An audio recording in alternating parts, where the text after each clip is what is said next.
1 week into the Cape League season, and the Harbor Hawks are home at McKeon for the fourth time this summer.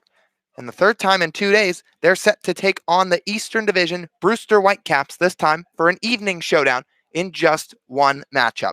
Brewster yesterday out at Stony Brook Field against the Harbor Hawks took both of the double dip as Brewster has moved to 500 on the season. Those final scores yesterday, 11-5 in game one and 12-4 in game two. Now, Hyannis, on the other hand, still in search of their first win of the Cape League season, and they look to join the rest of the Cape League inside the win tally. And to do so, they'll turn to the right-hander Sam Thorson today, set to make his first start of the summer for the Harbor Hawks. The right-hander out of the University of Minnesota will oppose the Brewster starter Cam Tringale out of the University of South Carolina. It's the Harbor Hawks and the Whitecaps here on the Cape Cod Baseball Network. And with that, we'll welcome you inside the broadcast. Lyle Goldstein, Brendan Howe here with you, live from McKeon Park, just under 10 minutes from first pitch. And Brendan, just to give a quick recap of yesterday, we gave the two scores. Now, a couple of, you could call them heavy losses for the Harbor Hawks, but when you look at the stat sheet, these guys were hitting the ball. It wasn't a lack of offenses. They out-hit the Whitecaps in both games. It was simply just a matter of fact of one, not capitalizing as many times as they could have with runners on base, as well as the pitching sometimes lacking at times. Yeah, you're absolutely right, Lyle. And the real thing that I think it came down to was the amount of free passes the Brewster Whitecaps were able to mount up. And I think, the ball was flying all over the yard yesterday. We saw it. You mentioned the Harbor Hawks out hitting the Whitecaps yesterday. So I think that in order for that trend to continue tonight, I think just the Harbor Hawk bullpen is going to have to limit the amount of free passes that are given out, and they should be all right. Now, you talk about the offense, Brendan, and it started to come together over the last couple of games or so. And one bright spot of that, no doubt about it, has been the Memphis designated hitter Hunter Goodman, as he sits second in the Cape in home runs with 2. He had 1 in Falmouth and 1 yesterday in Brewster. And for a guy that came in with expectations that were pretty much clear blank, people were waiting to see what they could get out of the Memphis right-handed hitter. He surpassed them through the first week of the season. Yeah, 2 home runs in as many games, Lyle, as you just mentioned. And he's been seeing the ball extremely well, getting a couple fastballs he can handle and turned on him and ripped him out of the ballpark. And that's what's going to open these scouts' eyes here tonight. There's a lot of them in attendance. We saw him down on the field in batting practice just about an hour and a half ago, putting on an absolute clinic. He launched a couple home runs just a couple hours ago as well. So keeping that bat hot is going to be crucial for the Harbor Hawks to get back on track on offense.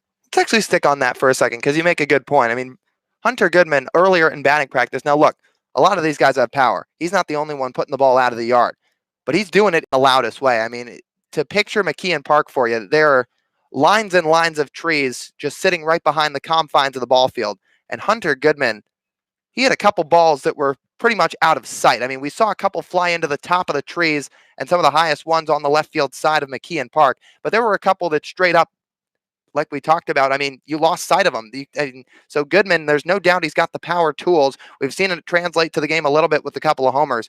But, of course, batting practice is a little bit tampered, as it doesn't always translate to the field. For Hunter, it has through the first week of the season. But yet you can't help but stop and watch, right? No, he's putting on an absolute show, and it's fun to watch. And you kind of just sit there and marvel at it, like, oh man, like that was an absolute shot that he just hit off the bat. The 394 marker out to dead center field, and there's a couple of light posts in left center. He hit one well into the third row of trees back there. Like you said, you just lose sight of it. Now to go from the offensive side of the ball to the mound, where the Harbor Hawks will turn to the right-hander Sam Thorson out of Minnesota for his second appearance of the summer, his first start of the summer. Now, Brendan, he threw just 1 inning against Cotuit back on June the 12th, 5 days ago. For today, making the start, so a little bit of a different scenario for the righty. What's going to be his key to success this evening? Well, we talked about a little bit about it earlier on in the pregame show. Free passes. There were a lot of walks, 9 in the second game alone yesterday against Brewster, and a few hit by pitches as well. So I think that keeping that fastball in command is going to be a big key for him, as well as limiting the walks in his outing to see how deep he can go in his second appearance. Well, Thorson will take the mound on the other side of the break. First pitch set for 6 p.m. We'll have that for you, lineups and much more when we come back on the Cape Cod Baseball Network.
As Sam Thorson, the right-hander standing at 6'3", 210 pounds out of the University of Minnesota, gets loose on the mound with the defense behind him. We're just moments away from first pitch here at McKeon Park.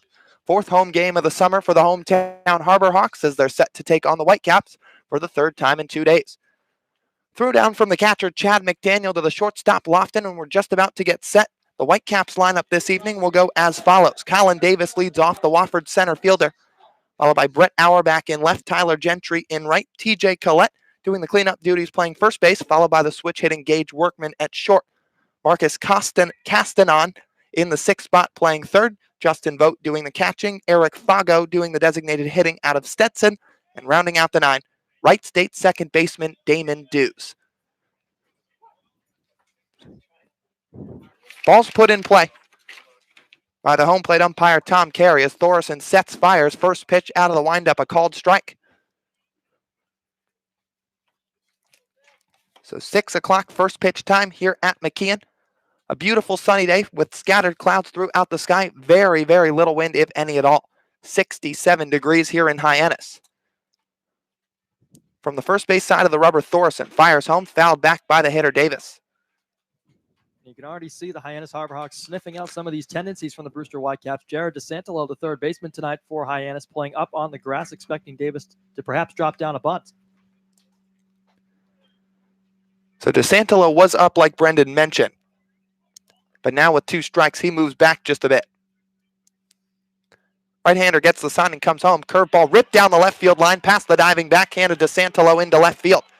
Davis around the bag at first. He's thinking two. Throw in from Hover. Straight away to the second baseman, Servideo, but sliding in safely, Davis with a leadoff double. Well, that's just a hard piece of contact right there from the leadoff man, Davis. As he hands his shin guard off to the first base coach, gets a fist bump there, but DeSantolo moves back, as he mentioned, with 2 strikes in that at-bat. Just a rip down the left field line. Not really much of a chance for DeSantolo, with valiant effort, though, on the dive. So now there's 1 on, nobody out. And that brings up the hitter, Brett Auerbach, out of the University of Alabama. First pitch from Thorson, and it misses down. Auerbach coming off a 2-for-2 performance yesterday. That came in game 2 of the doubleheader. He was later substituted for Ciaran Devaney, but 2-for-2 with a walk and a couple of RBIs as well. And just like that, another opportunity presented in front of him. Thorson out of the stretch comes home. That's a fastball up. 2 balls, no strikes the count.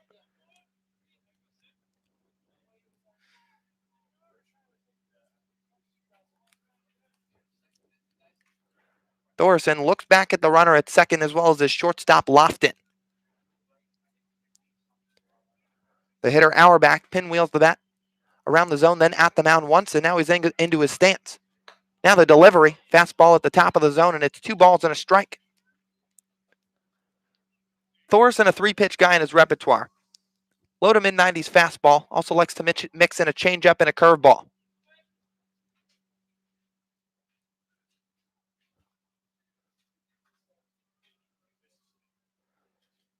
He gets the sign from the catcher, Mcdaniel. Now comes home. He squares the bunt, pops it up at the mound, coming in to make the play, Thorson on the fly. Retreating back to second, the runner Davis, and there's 1 down. So an unsuccessful bunt from Brett Auerbach, who dropped the wood out in front of the plate, just pushed it a bit too high. It was an easy pop-up for the pitcher, Thorson, to come off the mound and make the grab. That's a lot tougher play than it looks there, Lyle. A pop-up there off the bunt as Thorson was just coming down through the windup before him having to scamper off the mound to make that play as Davis retreats to the bag at second. Now it brings up Tyler Gentry. Still 1 on. Thorson giving a long look at Davis over at first. He'll drop in a curveball that misses high. The Hyannis defense tonight, left to right in the outfield, Trevor Hover, Mitch McIntyre, Rigsby Mosley.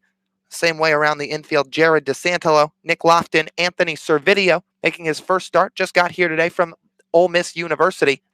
And then Brooks Carlson at first. Delivery from Thorson. It's up high with a curveball. 2-0 to the number 3 hitter, Gentry. He was hitless in game 2 yesterday, but he made a heck of a catch on Trevor Hover in the first game of the double dip. Trevor blasted one out to right. It took Gentry all the way back to the track. He had to make a leaping grab at the last second, but he robbed him of extra bases. He wiggles the bat just above his shoulder.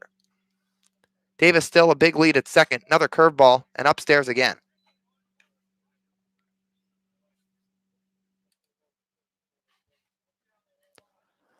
So Thorson gives a look to second base.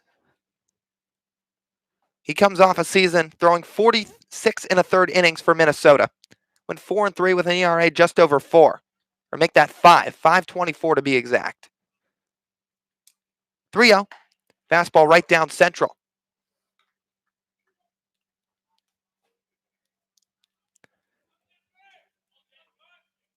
He had 5 scoreless appearances of his 15 tries in 2019, although his season was cut a little bit short due to injury.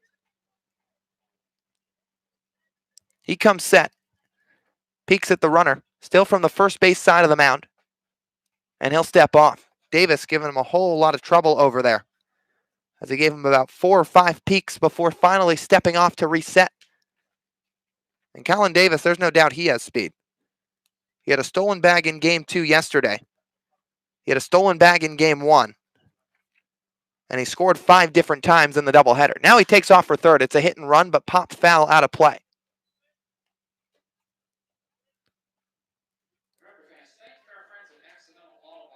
So Thorson, pretty sizable figure up on the mound. Maybe not as tall and lengthy as some of the other Hyannis right-handers, but that doesn't say much considering Ben Abram, 6'7", Holt Jones, 6'8", Tyler Madison, 6'4". So Thorson, just another guy that's a part of this lengthy Hyannis pitching staff. Runner takes off again. It's a hit and run, fly ball into left field. Coming in Hauver, he's under it to make the grab. Quickly throws back to second. Davis retreating, and it's in time. Trevor Hauver with a strikeout of left field to the second baseman Servideo to double off Colin Davis. Davis was about a step around third, tried to sprint back to the bag, but couldn't do so in time. So a 7-4 double play to end the top of the first gets Thorson out of a mini jam.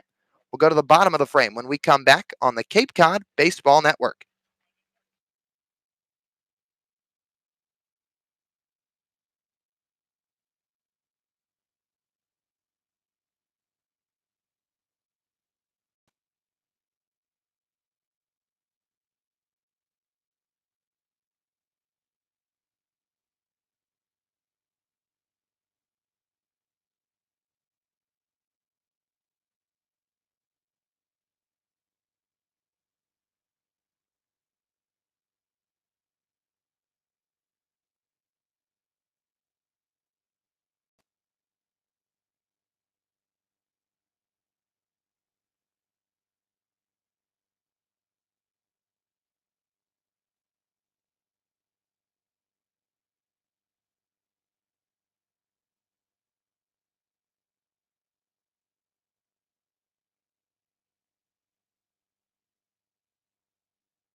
It's the University of South Carolina right-handed pitcher Cam Tringale who steps onto the mound as he makes his second appearance of the summer for the Brewster Whitecaps, much like Thorson doing for the Hyannis Harbor Hawks. As the righties set to face a Hyannis lineup that features Mitch McIntyre at the top, followed by Nick Lofton, Trevor Hauver, and Hunter Goodman in the 4 spot. The right-hander works directly out of the stretch in the third base side of the rubber. Kicks and deals. First pitch fastball on the outer edge for strike one. DeSantolo hitting 5th out of FAU. Brooks Carlson hitting 6th. Servideo getting his first start and first appearance of the summer hitting 7th. Rigsby Mosley in the 8th spot. And Chad McDaniel rounding out the 9. The left-handed hitting McIntyre stares down the righty Tran, who spikes a fastball in the dirt. So Thorson ended up facing the minimum in the top of the first frame. After that leadoff double to Colin Davis, he induced the Brett Auerbach bunt pop-up and then the double play from 7 to 4. Pitch to McIntyre, that's down in the dirt. He'll be 2-1. So we've seen a fastball changeup combination so far from Cam Tran in the first at bat. Mitch Mcintyre coming off what was a one-hit game yesterday in game 2. Looks to add on to that. Swings and taps one foul right side.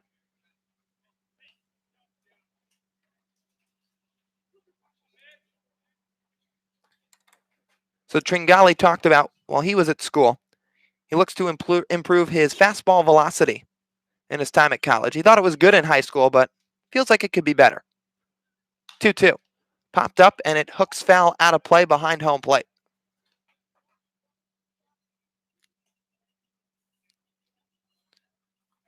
So 2-2 the count. McIntyre takes a second out of the box. He flips the bat out at the mound once, and back into the stretch. Sets belt high is Tran. He fires home, and McIntyre sends one sky high, and it hooks out of play again. On the season, Tran appeared in 23 games, made 8 starts, 2-4 record with an ERA right at 5 exactly. 20 walks to 59 strikeouts in 66 2/3 innings of work. The BYU Cougar McIntyre looking to get the Harbor Hawks on the base paths. He pops one on the infield left side. Gage Workman calling everybody off and makes a backhanded catch on the fly, moving to his right. McIntyre jammed a bit on that one as he just lofts one in the short air to the left side of the infield as Workman coming in a few steps. Calling off Castanon and making the play. That'll bring up Lofton. So Lofton the hitter. Baylor shortstop from the right side of the box. And now the pitch from the righty Tran. Runs a fastball away and into the left side of the batter's box. It's 1-0.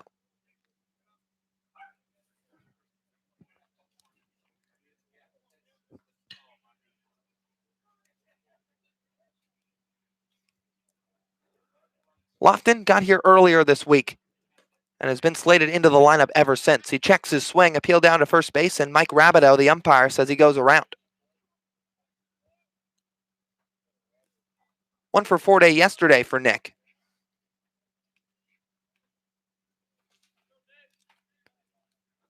As the lengthy Cam Tran stares him down, gets set and fires home, swing and a miss.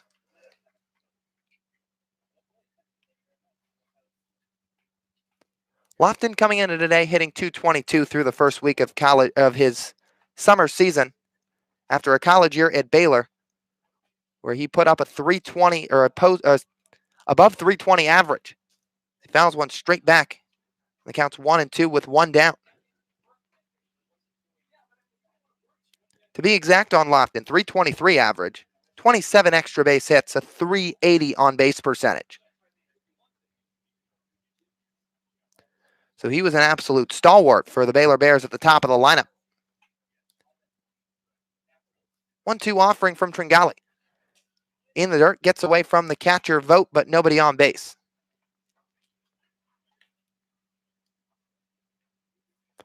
So Lofton paired with an infield of himself as well as Davis Wenzel, a former Harbor Hawk who was drafted in the first round by the Texas Rangers. And Davis hit above 350 for the season. So how about the offensive production out of the Baylor infield in 2019? Lofton here pops one away just behind the netting behind home plate.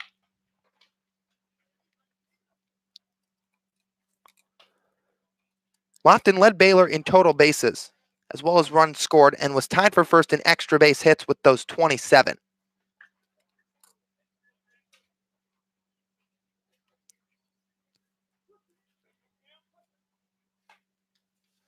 here on the Cape looking to pick up a few of those extra base hits. He had a double in game 1 against Falmouth. And now the 2-2. Fouled back again. He throws the bat back toward the dugout and it hits off the brick wall. So Trevor Hauver just staring him down a little bit, who sits on deck. As Lofton makes his way back toward the Hyannis dugout on the third base side as he's going to go grab a new piece of lumber. And Brendan, I guess that just adds to the narrative we've been talking about all season, or the first week of the summer rather, about how many of these wood bat mishaps we've seen already. Yeah, it's the second time this week that we've seen the bat go flying here at McKeon Park, and thankfully Trevor Hopper able to elude that one. But now in conversation with Hunter Goodman over in the on-deck areas, he applies some pine tar to his bat.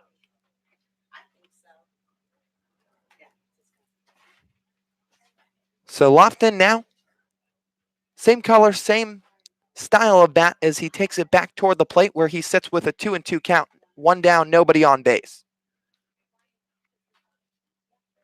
He's got 4 hits so far this summer. 1 RBI. And the infield's playing him back here with nobody on. Now Tran takes a breath and fires home. It's a fastball down and away, 3 balls and 2 strikes.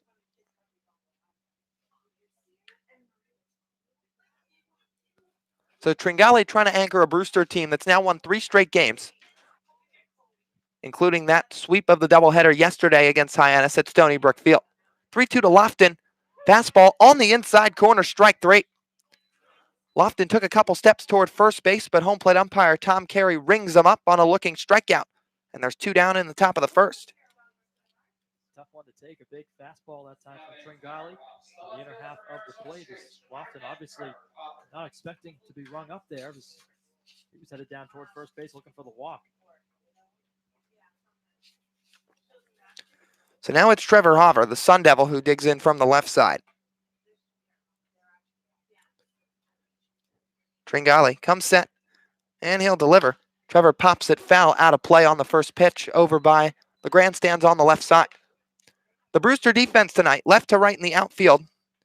Auerbach, Colin Davis, and Gentry from left to right in the outfield. Same way in the infield. Castanon, Workman, Dews, and Collett with Vogt behind the plate. And one more time, Cam Tran on the rubber. He runs a fastball way outside to Hauver to level the count. Now, Trevor comes off a 3-hit day yesterday. He, much like Lofton, wasn't here on opening night, but just about 2 days into the start of the season showed up in Hyannis and since been inserted into the lineup every game. 1-1 misses outside. That's a changeup that he couldn't get the movement on. And Hauver, who adjusts one batting glove outside the box, has a 2-1 count.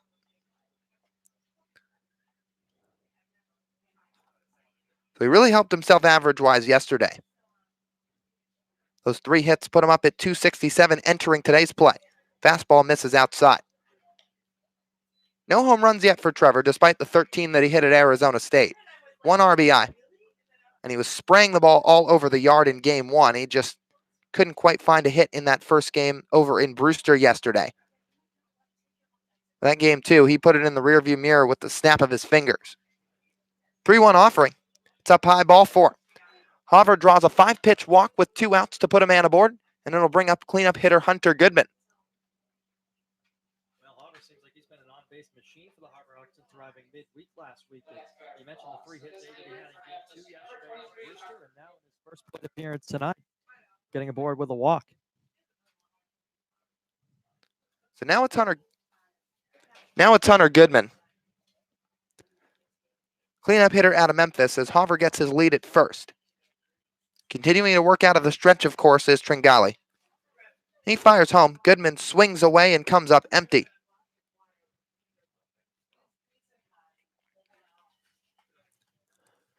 Tran actually spent most of his season, at least the first half of it rather, on the bullpen side for the USC Gamecocks, but eventually was transferred into the starter role. As he deals to Goodman, he checks his swing. And it's a breaking ball away. It's 1-1. His first 13 appearances, he had a sub-2 ERA. But once he went into that starting role, he had more of an up-and-down go of it at times. So as a result, He finished right at 5, so to be determined whether he fits long-term more as a bullpen piece or as a starter, but he's on the mound to start the game today as Hunter Goodman swings underneath a fastball, and it's 1-2. Tringale got the start on opening night against Wareham. That was a 3-1 loss at Spillane Field. He went 4 innings in that outing, 2 earned runs on 2 hits, 6 strikeouts, so missing a lot of bats, but also goes along with 3 walks.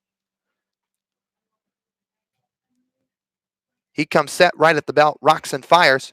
Goodman pushed off the plate a little bit with an inside fastball, and it'll be deuces wild. 2-2 with 2 outs. The middle infielder's playing a little toward the bag at second. Workman to his left, and the second baseman Dews to his right.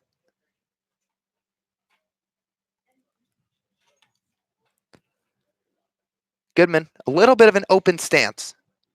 Left foot just behind the right at the back of the box. Hauver takes off with the pitch, and Goodman pops it out of play.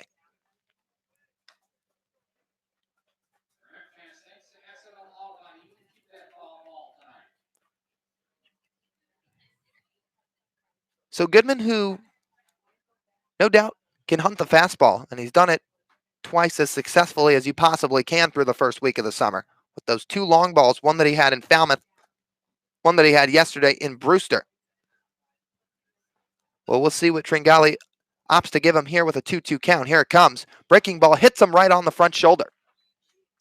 So Hunter Goodman with a 2-out free pass. Hauver moves down to second. Goodman over to first, and it'll bring up Jared DeSantolo with 2 on. Well, this is a bit of shades of what we saw yesterday in Brewster from the Hyannis pitching staff. A couple quick outs in the inning and then some free passes, which led to a few base hits. So DeSantolo, the left-handed hitting third baseman, taking his time getting into the box as he adjusts his batting gloves a couple of times, really tightening up that Velcro.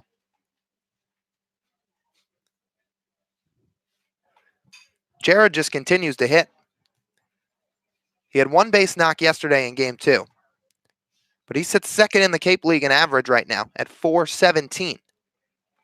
And the pitch in, fastball in the dirt, backhanded by Justin Vogt, the catcher. He'll now call time. He wants to have a word with Tringale on the mound.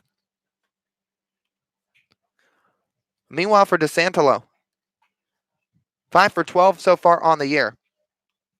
But as we've talked about, Brendan, his on-base percentage, even sky higher than that, as he's walked at a very high rate through the first week of the summer as well.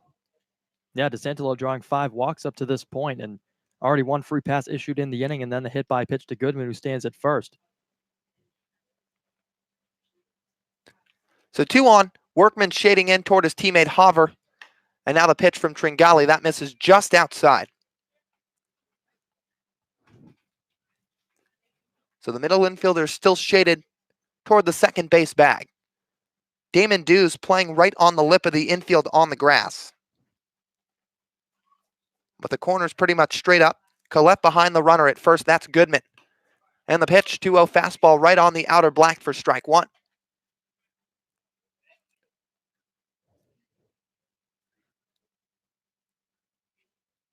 So DeSantolo seeing another right-handed arm. Like we've talked about a couple times, he saw a lot of in his time at Florida Atlantic in 2019. And that's where he put together that .298 average. Tringale's 2-1. That's a fastball just away, and DeSantolo's way ahead of the count. And that's how you know when you're seeing the ball well. That's a tough pitch to lay off, a fastball on the outside corner. When you're hitting the ball this well, 5 for 12, as you mentioned, DeSantolo is on the season, and you see that, it's easy to poke that the other way. And he's done some really nice opposite field hitting so far through the first week as well. So we'll see what he has in store in this remaining at bat. He's got 2 on. We already know he walks a lot.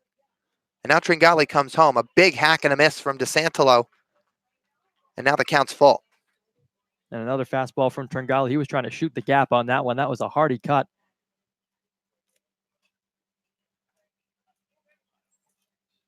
So Hyannis looking to strike first for the second time in as many games with the Whitecaps. They did so yesterday, putting up 2 in the top of the first, but couldn't end up holding the lead as they would drop the contest 12-4.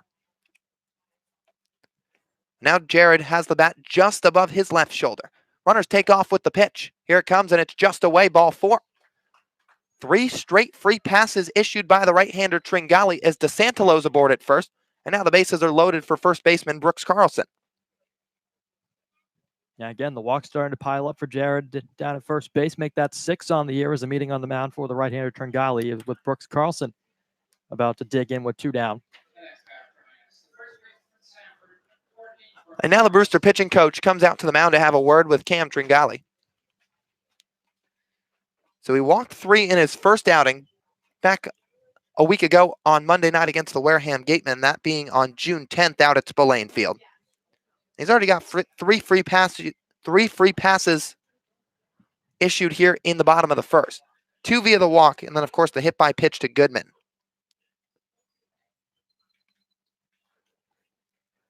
And it's funny, Goodman didn't have that many walks in his season at Memphis. As a freshman, he had just 9 compared to the 55 strikeouts. However, for Hauver, we alluded to yesterday how much he walked early in the season, as he was top 20 in the country through about the first 2 weeks. But DeSantilo, another guy who evidently has already walked a lot here on Cape Cod. Now time is off. Play back in, and Carlson fouls off the first pitch out of play.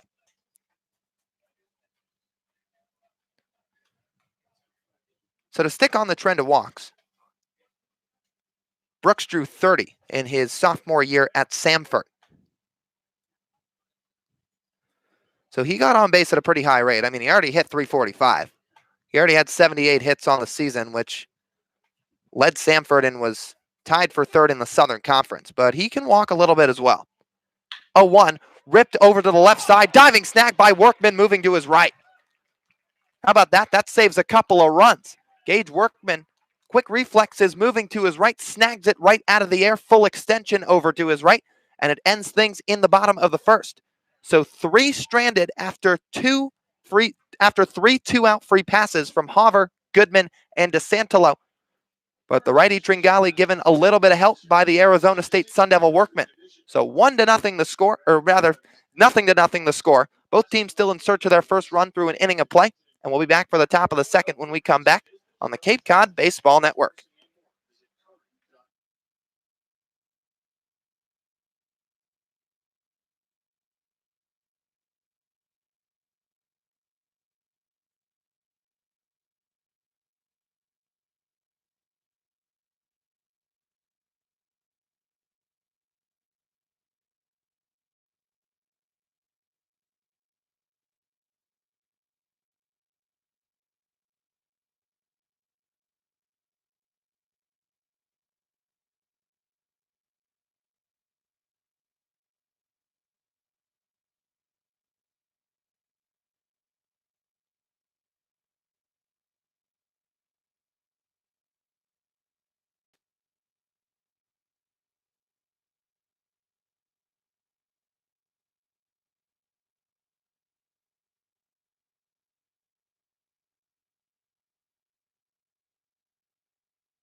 It's TJ Collett, the Kentucky corner infielder, who digs into the left side of the box for the top of the second inning to begin. The righty Thorson ready to go, and he fires the first pitch. It's a curveball in the dirt. Well, Collett certainly made his presence felt yesterday.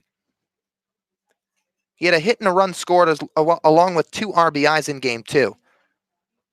But more potently, in Game 1, that absolute 3-run blast the opposite way. This time goes the other way again. Shoots one into left field, falling well in front of Hauver. That's a base knock.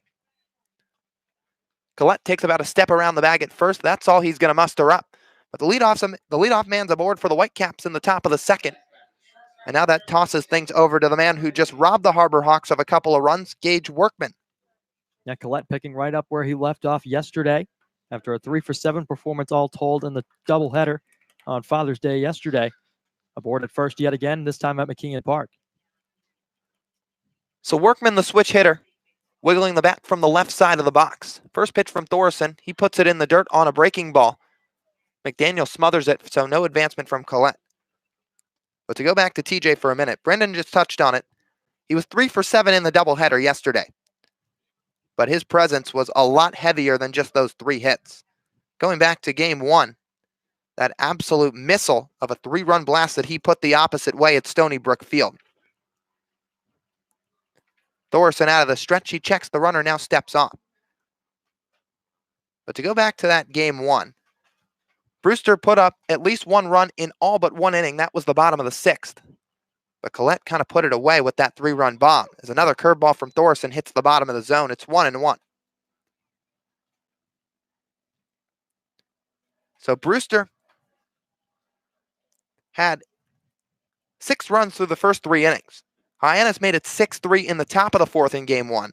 But that Collett 3-run blast really just kind of put a damper on things for the Harbor Hawks' momentum, because it seemed like they were kind of crawling back a little bit, but that long ball just kind of tampered things a bit as Workman fouls one away to the right side.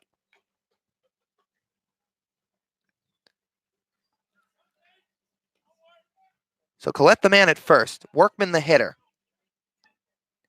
Gage yesterday was 0 for 3 in game 2, but had that triple in game 1 to kind of set the tone for the Whitecaps.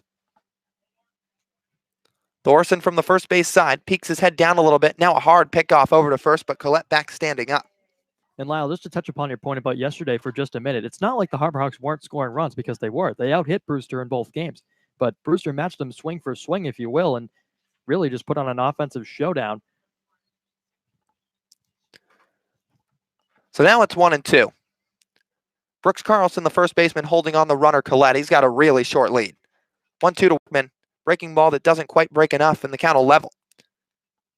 But yeah, Brendan, it's like you mentioned. I mean, the Harbor Hawks scored 9 runs through 2 games. That's not to frown upon. I mean, the offense was going, especially when you look at the fact that they had 21 hits in the 2 games combined. It's just when you're Brewster and you put up 23 total runs, it's hard to counter with that.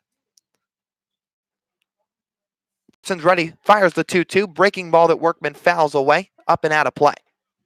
And like you said, those 23 runs combined between the 2 games for the Whitecaps, and now it's on the pitching staff for the Harbor Hawks to come back today and put that behind them. And it really starts with Thorson on the mound, who's been good through just an inning so far, inning plus.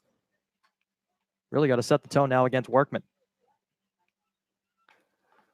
So far, he's got a 2-strike count on him. It's 2-2 with a man on. 0-0 the score in the top of the 2nd inning. And the pitch. Workman checks his swing a bit at a fastball high. He appeals down to third base, but the umpire says he does not go around. That's Ryan DeMar, who stands more towards second base with a runner on first. So with a 3-umpire system here in the Cape Cod League, there's only so much that a field umpire can see, although Workman didn't go around on that one. But just to put it into perspective a little bit, it can toughen things up a little bit for the boys in blue. Thorson gives a soft pickoff move over to first, but collects back safely with no problem.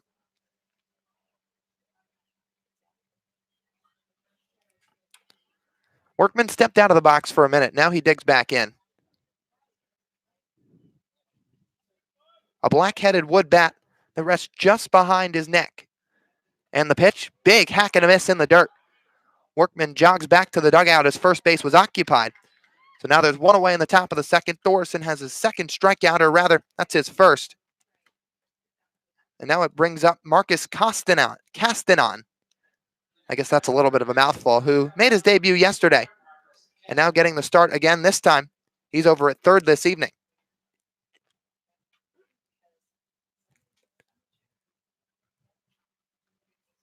So Castanon, the UCSB infielder, is set to face the right-hander Thorson, who fires a fastball way outside.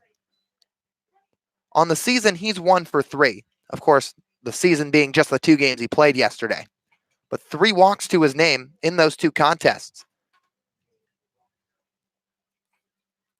And Brennan, he wasn't exactly given a friendly greeting yesterday, because in his first at-bat, or in fact more than that, the first pitch he saw, Joe Quintal hit him right on the hand, and it looked like he was really wincing in pain, but lucky enough for the hitter Castanon, he shook it off okay.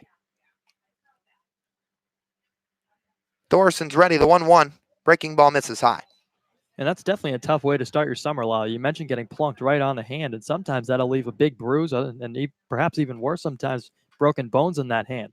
But fortunately for Castanon, he's lucky to be standing in that right-handed batter's box right now, trying to do some damage for the Whitecaps. So Castanon has himself with a 2-0 count. Now here comes a breaking ball again. This is a called strike. However, for Castanon, his season was all but lucky at UCSB. In fact, I wouldn't really call it much luck, just a bunch of hard work as he hit .333 on the season, 23 for 69 with a pair of home runs. As Thorson steps off the mound. So, of course, hard work is what goes along with all these players who make it out here in the Cape Cod League. And it clearly paid off for Castanon, the infielder from UCSB. However, we say all but luck, but that season was cut short as well in 2019 as he nubs one foul up the first baseline, and it's into the grass out and no play on it. Collett will move back to first base. And it's 2-2 the count with one down. So credit to Castanon, of course, he had a good year for the time being, but only played in 21 games. So unfortunately for him, cut short, but lucky enough for him, his Cape season not cut short after that first at bat yesterday. Collett's still the runner at first. Carlson holding him on pretty tightly. Both teams put a 0 up on the board in the first, but Brewster quickly threatening again here in the second after the leadoff single from the Kentucky Wildcat Collett. Thorson rocks and deals, breaking ball just away, and the count fills up.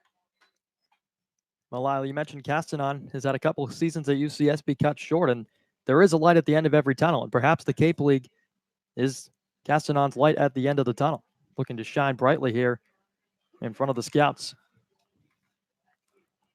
And sometimes, just as much as success, these guys use it as durability builders. I mean, he's not the only one that missed time this year with an injury. It's happened to a lot of guys as Thorson deals the full count offering. It misses just away. So that's a one-out walk for Castanon, now his fourth walk of the season, as Collett moves down to second, and the Whitecaps have 2 on and 1 away. First walk issued of the day for Thorson as well, and he'll now face the catcher Justin Vogt out of Maryland. When we talk about the injuries, it happened to Castanon, and in fact, it happened to Sam Thorson.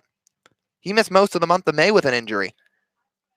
Credit to him, he came back for his final start. That was on May the 23rd against Indiana. But that was just one outing.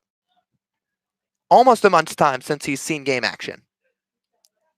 Or at least dating back to that first outing against the Katuitt Kettleers, but almost a month since he's seen a start as he blows a fastball by the hitter Vogt, who swings and misses.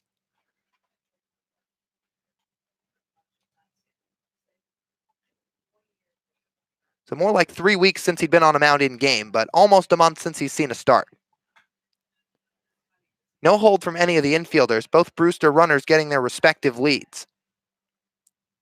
Thorson ready. Fastball misses up high.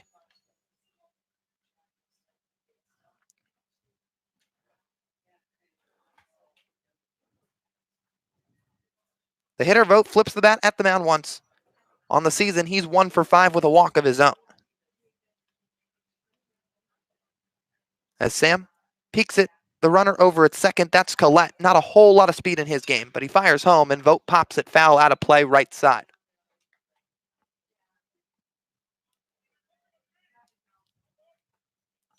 So Hyannis robbed of any runs of their own in the bottom of the first, and in fact, kind of a funny line when you look at it for the first inning for the Harbor Hawks. It was no runs, no hits, no errors, and 3 left on base, as they were given 3 2-out free passes. But Gage Workman robbing Brooks Carlson of what would have been a 2 RBI single. Now the offering from Thorson, it's a fastball away.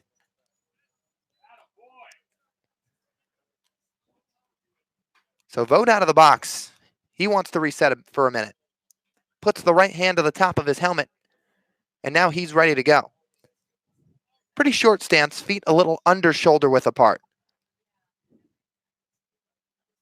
As the lengthy Thorson has the glove right at the belt, and now he fires home. Fastball that runs outside. So a full count, Thorson already issued a walk a batter ago to Castanon. And he looks to avoid doing so here to what would potentially be the second hitter in a row, being Vogt.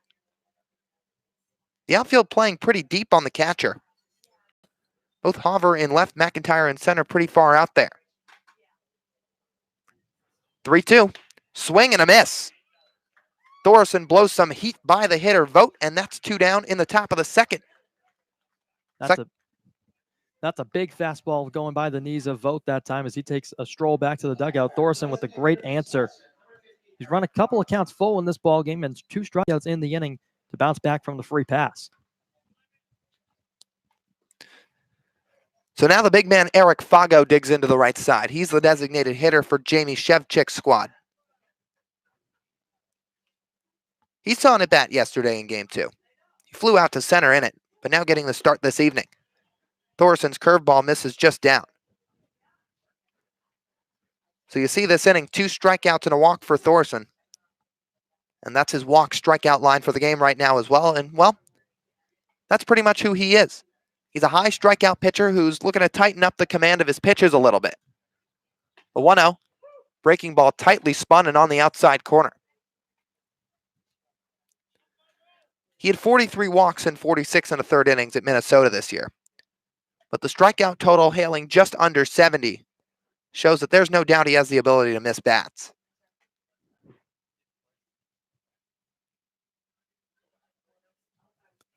He gives a long look at the runners. Now he'll come home. Another breaking ball. Gazzo spoils it away. Or rather, Fargo, that is. Once again, Eric Fargo out of Stetson University. He hit .275 in his 2019 campaign. He got the start 47 times, appeared 55 times, and had 32 RBIs to complement 6 long balls. Thorson's just 1 strike away. Still 0-0 in the second, 2 on. Now the stretch and the 1-2 offering to Fargo. Swing and a pop-up, Lofting down the right field line. In comes Rigsby Mosley charging, and he makes the catch on the run. So a clean second inning for Sam Thorson as a 0 goes up on the board for the Whitecaps. 2 reach in the top of the second, but nothing further. No runs, 1 hit, no errors, and 2 left on. We'll go to the bottom of the second when we come back on the Cape Cod Baseball Network.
As we bring you back for the bottom of the second here at McKeon Park, the score hails at 0 between the Whitecaps and the Harbor Hawks through a frame and a half. And with that, we welcome the debut of Anthony Servideo in a Harbor Hawk uniform. The Ole Miss Rebel digs in from the left side as Galley, the right-hander out of South Carolina, is set to go. First offering, and it's a called strike right on the outside corner. So Servideo comes off a really strong 2019 campaign where he sported a .286 clip, 14 extra base hits, and now the offering. Swinging a ground ball left side, moving to his left, the third baseman Castanon spins, throws the first in time. Servideo sat down on the second pitch of his at-bat, and that'll bring up Rigsby Mosley for his first at-bat of the night. Well, Castanon showing his versatility this time. You know, we saw him at shortstop yesterday and then moved to second base for game 2 of the doubleheader. Now being featured at third base this evening, making a fine spinning play and a throw off his back leg over to Collett at first to get Servideo. So here comes Rigsby. He taps the bat up and down on his left shoulder. First pitch on a fastball from Tringali, outside corner, strike 1. You just talked about it, Brendan, the versatility. In 3 games, Castanon's now played 3 different positions for this Brewster ball club. The stretch and the fire. Fastball on the outside corner again, 0-2. But game 1, Castanon played shortstop. Game 2, he was at second. Now tonight, he's over at third as he made the nice play to retire the hitter, Anthony Servideo. Mosley spoils one foul up in the air and out of play left side.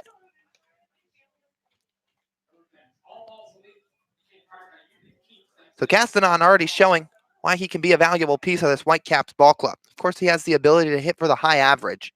He gets on base at a high rate. But he can play multiple positions in the infield as Tringali calls time. And Workman, the shortstop, more of the same. Gage Workman, a shortstop by trade in high school, but has spent almost all of his time at third base with the Arizona State Sun Devils. And the 0-2 misses up high and away. So 1-2 to the Troy outfielder Rigsby Mosley. But Workman, who stands at short tonight, played third base in game 1, played shortstop in game 2 yesterday, and now shortstop again this evening. So a lot of Whitecaps who can be moved around like chess pieces for head coach Jamie Shevchik. And the pitch to Rigsby Mosley popped in the air, hooking down the left field line. In comes the left fielder. That's Auerbach, who makes the catch, hugging the chalk, and there's 2 down. So Mosley just gets a little bit under that one. It sent Auerbach, the Alabama Crimson Tide, way over to his right. Had to come crashing pretty hard, but finally eased off the brakes a little bit as he came toward the line and put it away for the second out. So now that brings up the number 9 hitter, Chad McDaniel, a switch-hitting catcher who stands from the left side as he watches a fastball high. So Gage Workman, who's also a switch hitter for both Brewster and Arizona State. Not the only one in action tonight, as McDaniel can hit from both sides of the plate. As he swings away and sends a line drive out to deep left field, backtracking Auerbach, he makes the catch over the shoulder and on the run, onto the gravel warning track. A 1-2-3 inning for the right-hander Tringali. He's set down the last 4 batters he's faced, and the Harbor Hawks have a 0 up on the board in the bottom of the second. No runs, no hits, no errors, nobody left on. 0-0 through 2 innings of play, and we'll go to the top of the third when we come back on the Cape Cod Baseball Network.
To the top of the third inning we go here from McKeon Park with the Brewster Whitecaps coming to the plate in a scoreless contest.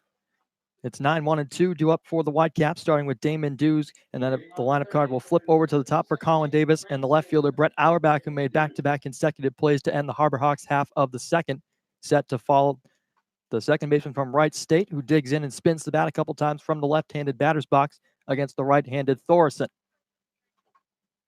Winds and fires a first pitch fastball starting off the inning high and wide, 1-0. So we saw Damon Dews yesterday in a pinch hit appearance in Game 2. Went 1 for 1. Blooped in a single as he awaits the 1-0 pitch on the way from Thorson. Another fastball, that one belt high and center cut for a strike to even the count.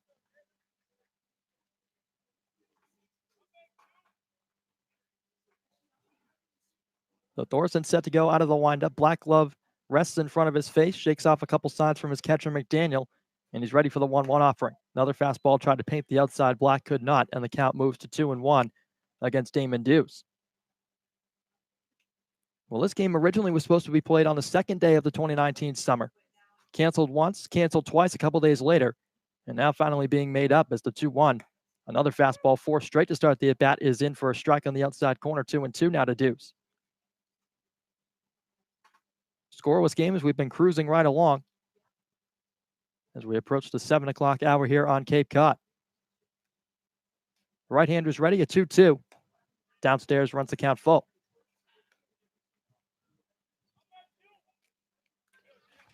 So this Whitecap lineup that had been so potent yesterday, just 2 hits to speak of thus far, as just 3 base runners have been able to find themselves on the base path as a payoff breaking ball misses high at the letters. Dews backing out of the way for a moment, and he'll head down to first as he tosses the bat off to his right. Second walk of Thorison's outing surrendered. Had one back in the second inning, and that'll bring up Colin Davis, the Wofford center fielder. Yeah, and like you just said, that's Thorison's second walk, but for the most part, he's been right around the zone today. He's missed just wide with a couple of pitches, just high with a couple of pitches. So it's just about a little bit crisper command. But for Sam, it's not like he's been all over the place, just missing his spots by a tad. So Thorson, the right-hander, forced to go from the stretch now, is dancing on a spin back to first base. A tag applied by Carlson on the pickoff attempt, and back in safely is Dews. When we mentioned Davis a lot yesterday, 3 for 5 in a doubleheader performance. Already 1 for 1 this evening. Had a double to lead off the ball game, but was thrown out at second base as part of a 7-4 double play off the bat of Tyler Gentry.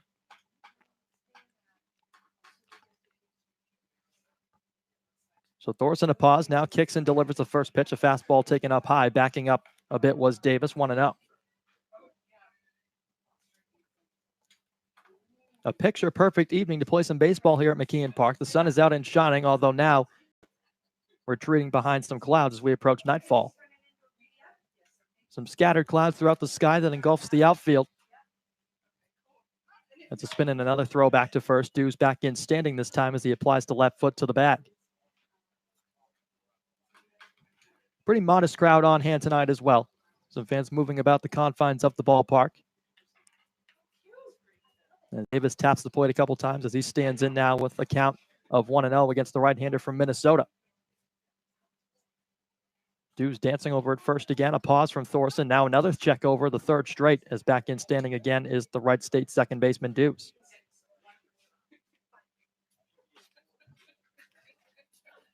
On the flip side of the pitching matchup, Galley from South Carolina, the Gamecock, has been just as if not maybe more dominant than Thorson, as the Harbor Hawks are still in search of their first hit of the ball game as the 1-0 is on the way. A high pitch goes all the way straight to the backstop as scoring around a bunt was Davis. Advancing 90 feet up to second is Damon Dews. So the third runner of the evening in scoring position for the Whitecaps as the count moves now to 2-0 on Davis. Yeah, and that was just a little bit of a high release point from Thorson as went way over the catcher McDaniel's head, hit the bottom of the netting, but looks to just kind of flush that one and dig his way right back into the at-bat. Have to believe that one slipped off the hand just a little bit. Dews really making Thorson pay some attention to him as a fastball runs inside 3-0. So Davis looking to draw the second walk here of the third inning to start things off. As the Whitecaps trying to strike first on the road here in Hyannis. Thorson taps the mound a couple times with that front foot as the runner starts and stops at second, and a fastball picks up the outside corner, make it 3-1.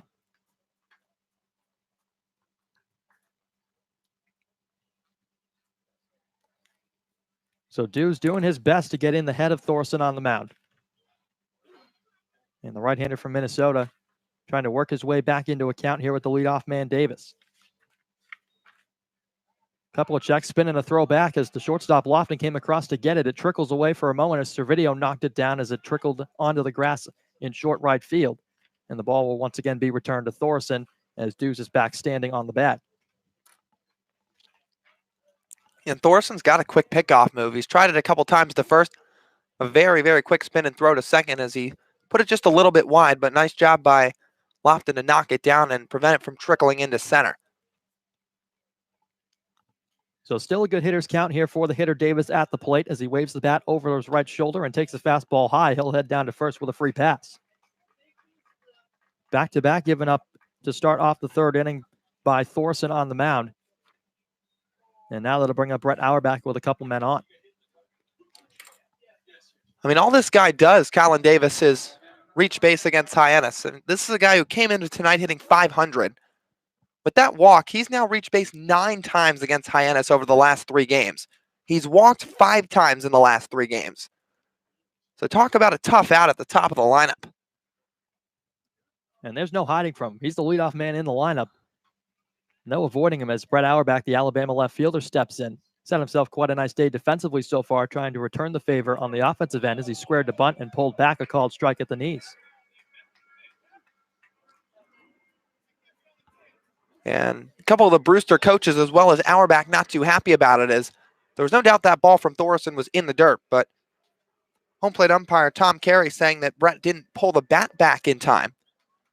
And he turned to him, pointing his right hand down the first base line, asking for an appeal, but he doesn't get one. So Auerbach will reset, waves the bat in front of the plate a couple times. And the 0-1 from Thorson on the way. Scoring to bunt again, down into the dirt. Mcdaniel scampering to his right to knock it down. No question he pulled back in time as the pitch was well wide. And the count is even a ball and a strike. I can't be surprised that they're opting to try and bunt here with nobody out, 2 men on. This is about as obvious as of an opportunity as it can get for a team to lay down a bunt, as it puts 2 in scoring position with less than 2 out. So DeSantelo's in now to try to prevent it, but we'll see what Auerbach opts to do. And Brooks Carlson on the other side of the diamond creeping in from first as it's popped up down the third baseline, and it will roll foul as DeSantelo came charging in to get it. He'll hand that baseball back to Tom Carey as Thorson receives a new one and will walk back to the rubber. Rubbing some dirt on that pitching hand. Both runners slowly retreating back to their respective bags. So the count 1-2 as Auerbach will likely be swinging away with 2 strikes. And you could see how edgy or kind of antsy he was to drop down that bunt, as it was a high fastball from Thorson, probably above the letters, but he still tried to push it down the third base line. As a result, it just went a little bit foul. So the right-hander ready. Couple looks back at Dews, who's dancing out at second base now. A kick and a spin back toward him as he scampers back to the base. Dews has really been a pest on the base path since he's reached to lead off this inning. Thorson had 3 pickoff attempts over at first when he resided there, and now at second base has faked a couple of throws as making his way down the baseline again as the 1-2 misses high. And the count is now even to Auerbach. Well, Lyle, you mentioned it earlier on in the game. Auerbach, we saw him in game 2 yesterday in a 2-for-2 performance, also picking up a couple RBIs.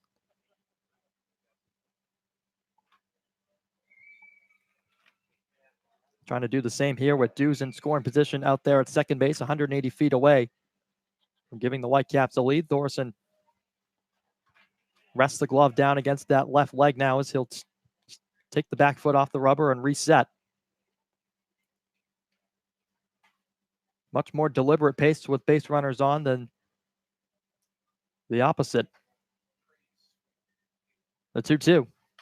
Breaking pitch swatted away off into the netting just to the left of the Whitecaps dugout. One of the ball boys will go retrieve that and bring it behind the netting. Auerbach adjusting the batting gloves and re-stepping in.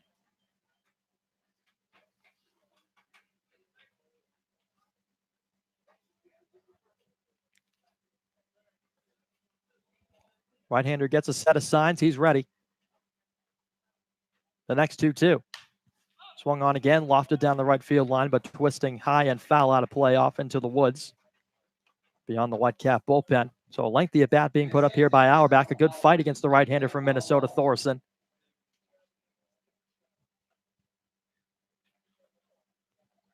Just a couple of Whitecap hits to speak of thus far. The double from Davis that we mentioned a bit earlier, and TJ Collett laced a single to start things off in the second inning. And now 2 runners aboard by way of the walk here in the third. Thorson again stepping off and giving Dews a stare.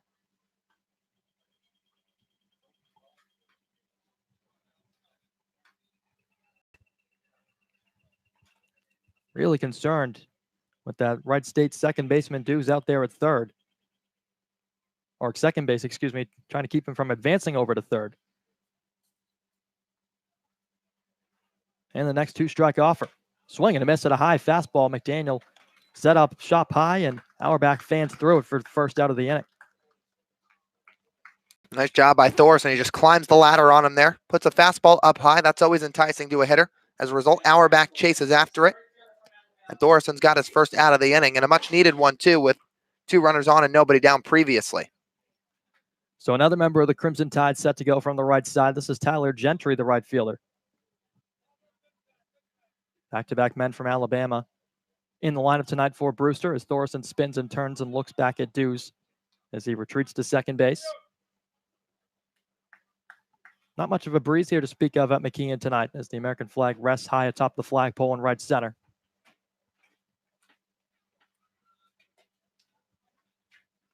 So Gentry awaiting the first pitch, and here it comes from Thorson. Both runners go as it's popped up in the air to right field.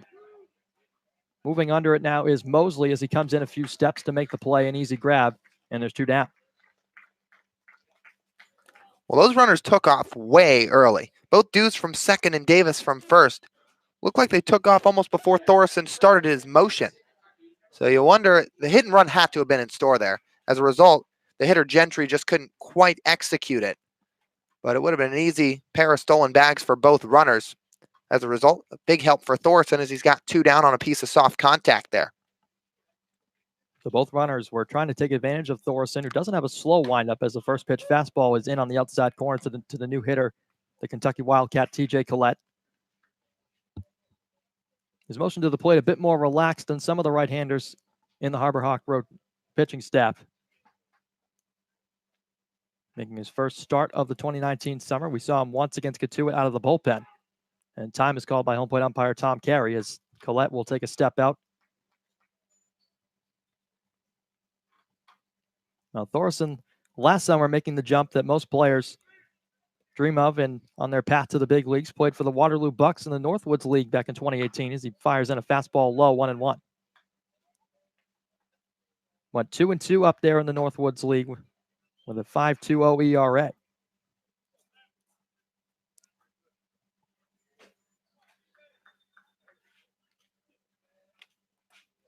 For the right-hander set at the belt. Couple of peeks back at Dews at second base. Now turns and fires to the plate.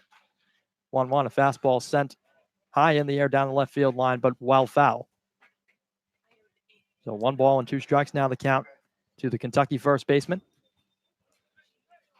Yeah, it's just kind of like we were talking about, Brendan, with Collett earlier. He had that 3-run blast in game 1 yesterday out to left center, but he really just got power to all field. I mean, he's shown the opposite field strength.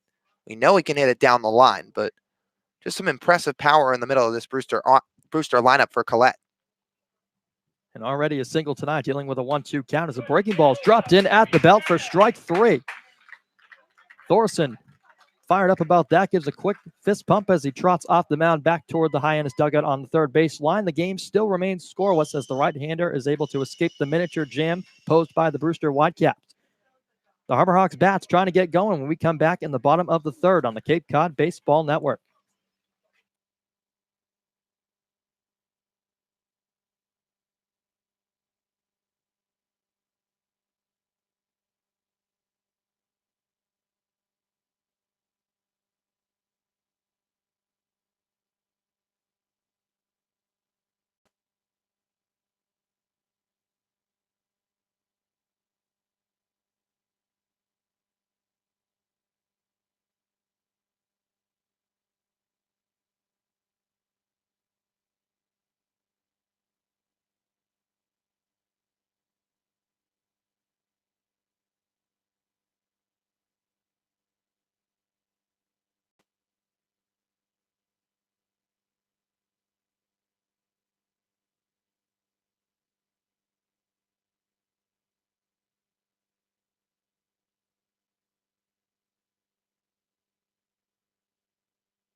Back here at McKeon Park for the bottom of the third inning. It's the top of the Harbor Hawks order, starting with Mitch Mcintyre, the center fielder tonight from BYU.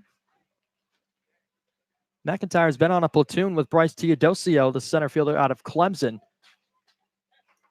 McIntyre seeing some time at the top of the lineup tonight, already 0 for 1 against the right-hander Tran. Sent a shallow pop-up to the shortstop Workman as a breaking ball misses to start off the frame down and away.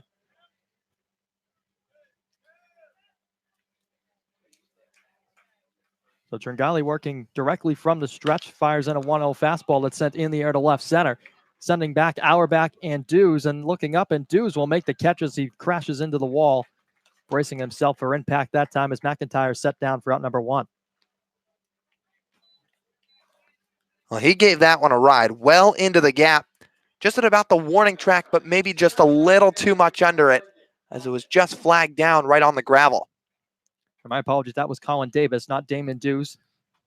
Dews is at second base tonight. Davis manning the middle of the outfield tonight, is digging in is Nick Lofton, the Baylor shortstop, 0 for 1 with a strikeout. As this one has popped up on the infield, ranging in, this is Damon Dews. He'll make the play for out number 2. So a quick 1 pitch, 1 out, and Lofton is set down quickly. So here comes the Arizona State Sun Devil, Trevor Hauver. Making his way to the left-handed batter's box for his second plate appearance of the evening. Walked and was stranded at third as part of a bases-loaded jam for Tran that he was able to escape back in the first inning. Hauver trying to build off a 3 for 7 performance yesterday in the doubleheader against these Whitecaps. As he watches a first pitch breaking ball right down Main Street for a strike, 0-1.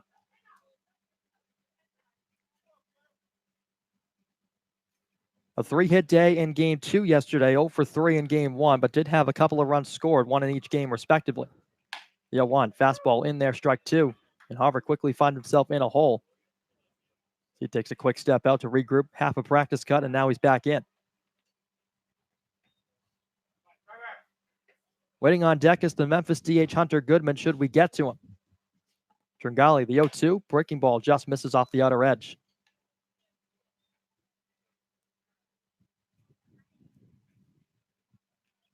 Well, the pitching staff holding suit so far for the Harbor Hawks tonight. The offense trying to get going here in the third inning. No runs to speak of for either side just yet. A 1-2 into the dirt as it skips away between the legs of Vogt. Yeah, yet to pick up their first hit either, but good man at the plate to do so in Trevor. He said 0 for 3 in this game, but it's like we talked about both yesterday and briefly glazed on a minute ago today. For a minute today, we should say. He sprayed a couple balls in Game 1, but was robbed by Gentry a couple times. So hitting the ball hard yesterday. Ready for a 2-2 offering. In there, strike 3, a breaking ball at the letters as Hauver backpedals out of the box, and a quick stare as Tom Carey walks by him down the third base line. So 1, 2, 3, go the Harbor Hawks. Hauver doesn't like it. He's still hot about it going back to the dugout, but the Harbor Hawks will be taking the field when we come back on the other side of the break for the top of the fourth. 0-0 from McKeon Park on the Cape Cod Baseball Network.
We go to the top of the fourth here from a sunny McKeon Park, and it's been both pitchers shining ever so brightly thus far as Sam Thorson takes the bump again for the Harbor Hawks.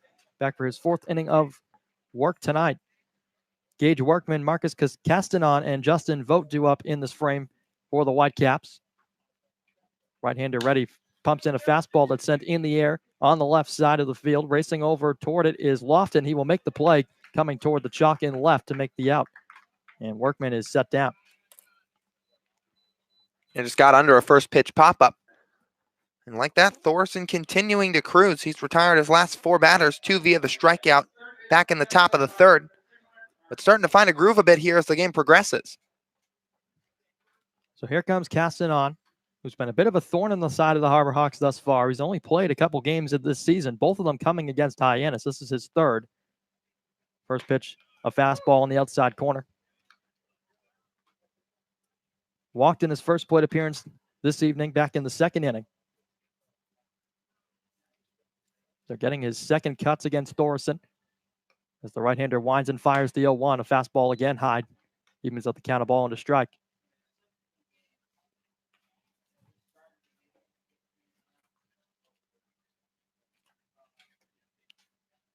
So Thorson trying to make quick work of the Whitecaps yet again with already 1 down. The 1-1 misses outside with another fastball, 2-1.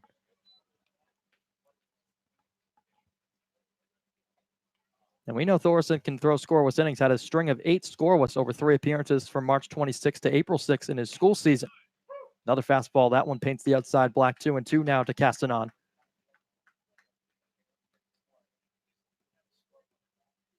Going back a couple of years to his high school days, pitched 2 seasons of varsity baseball for Minnetonka High. So he's always been able to pitch at a very high level, making his way now to the Cape Cod League in 2019. Working with a 2-2 count against Castanon. Here's the pitch. Just misses the outside corner, trying to pick his spot. Mcdaniel was set up down and away, just barely missing, and it runs the count full.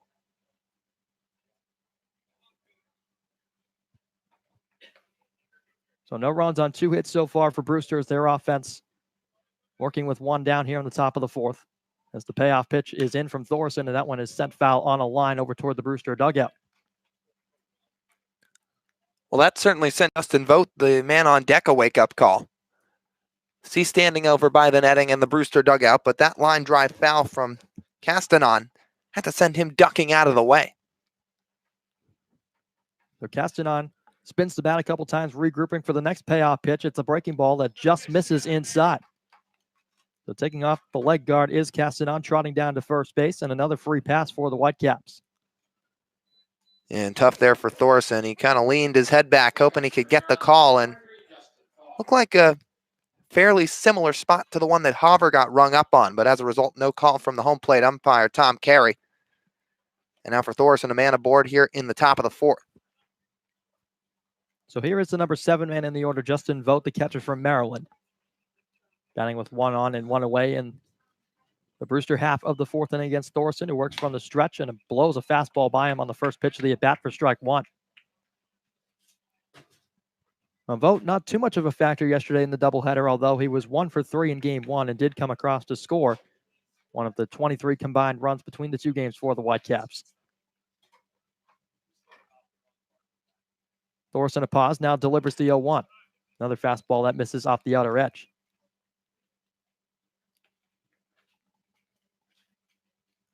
Right-hander developing a nice tempo to him tonight. Not really many blips on the radar to speak of other than the 3-4 walks he's surrendered. Trying to rein in the control a bit. Here comes the 1-1.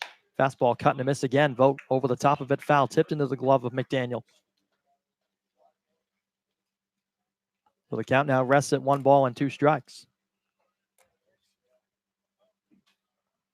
3 strikeouts so far on the night for Thorson as well. He'd love to add 1 to that tally. Ready for the 1-2. The pitch, cut and a miss. Another fastball back-to-back to strike out Vogt as he goes down for the 2nd out here in the 4th. Yet again, just sends Vogt swinging. Blew a fastball by him back in the 2nd inning in his first at-bat, and right there just comes up empty swinging again. So Thorson, even after that walk to Castanon, really starting to settle in here like we talked about. Hasn't given up a lot of hard contact as he throws over to first. And he's remained pretty economical since that leadoff double to Colin Davis in the first. So staring down Thorson in the batter's box now is the big man Eric Fargo. And for his second plate appearance against the right-hander, as he sends a breaking ball in the air to deep right field, sending Mosley back toward the wall, looking up, and that ball is gone. Eric Fargo puts the Brewster Whitecaps on the board, and it's a 2-0 lead. He sent the fastball on an inside-out swing well over the wall by the brand-new scoreboard and right. And the Whitecaps, just like that, find themselves with a lead. Well, it's like we talked about with TJ Collett, Brendan. This Brewster team just seems to have some mighty strong opposite field power. The Collett home run on Sunday. Now the big man Fargo, who hits from the right side, just crushes one out to right center today. So here's Damon Dews stepping in. First pitch from Thorson, a fastball that misses up and away. So Fargo sent a towering shot over the Curry Collett sign in right center. Give the Whitecaps a 2-0 lead as this one is laced fouled off to the right. A ball and a strike now on Dews. Walked back in the third inning, was a real pest on the base bats, really forcing Thorson to keep him in mind. Right-hander's ready, a 1-1. Fastball foul tipped into the glove of Mcdaniel. And another 1-2 count. So 2 runs on 3 hits, courtesy of the home run we just saw. Eric Fargo, the DH from Stetson. And Thorson trying to make sure that's all they get. The 1-2 misses up and away.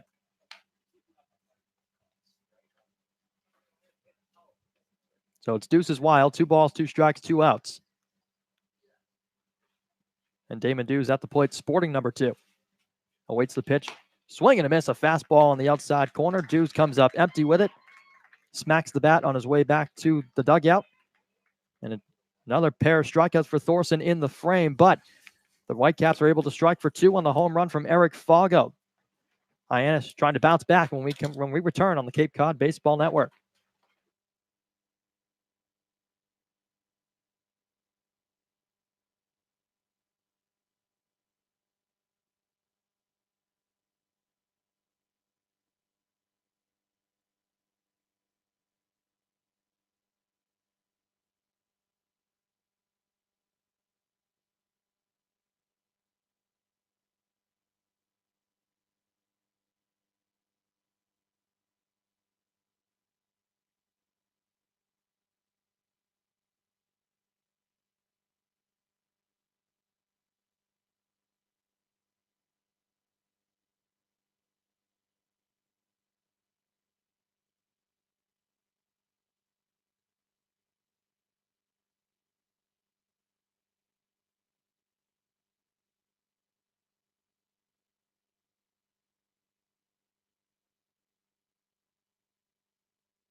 We welcome you back to McKeon Park for the bottom of the 4th, where the Harbor Hawks coming to the plate suddenly find themselves trailing 2-0, courtesy of a home run from DH Eric Fargo out of Stetson.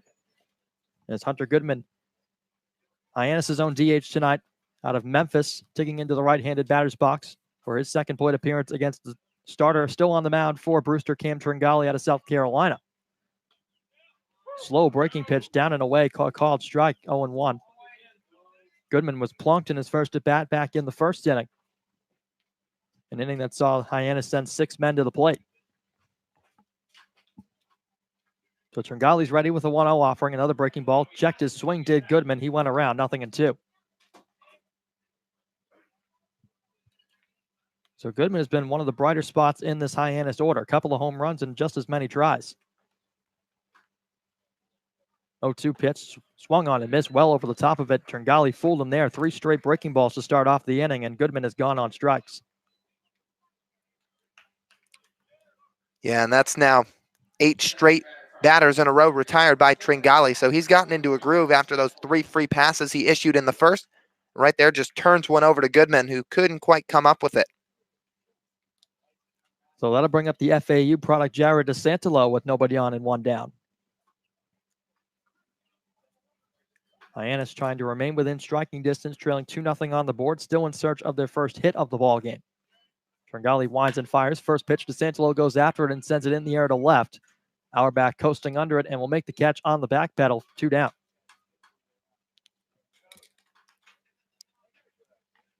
So here comes Brooks Carlson,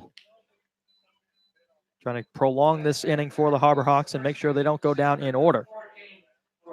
It's been a quick couple of outs for Tran, the right-hander on the mound. A strikeout disposing of Hunter Goodman. Then got Jared DeSantolo to swing under one and lofted to left. A breaking ball dropped in at the belt to Carlson for strike one. Brooks on the night sent a screaming liner over toward Workman at short, and he made a spectacular grab to end the bases-loaded threat. The 0-1. Tapper off to the left, foul toward the brick wall. So an 0-2 count on the Sanford first baseman, Carlson. Anthony Servideo hoping to get up to the plate for his second plate appearance in a Harbor Hawk uniform. Tringali's 0-2 offer. Fastball outside. Vogt had to reach across the plate to haul that one in.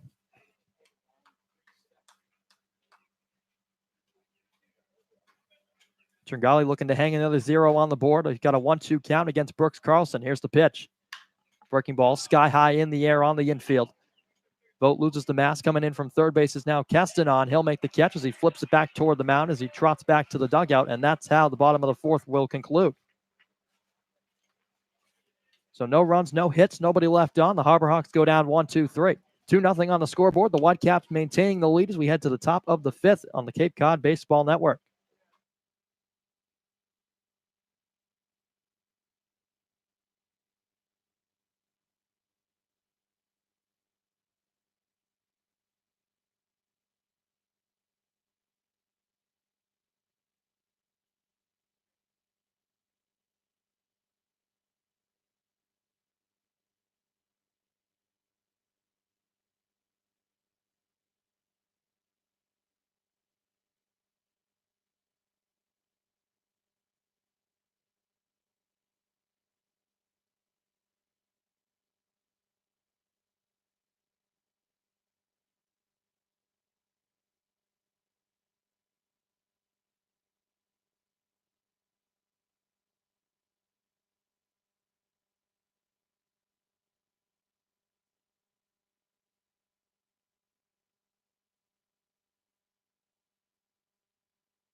Top of the fifth set to get underway here from McKeon Park as Sam Thorison's back on the mound for inning number 5 of his evening.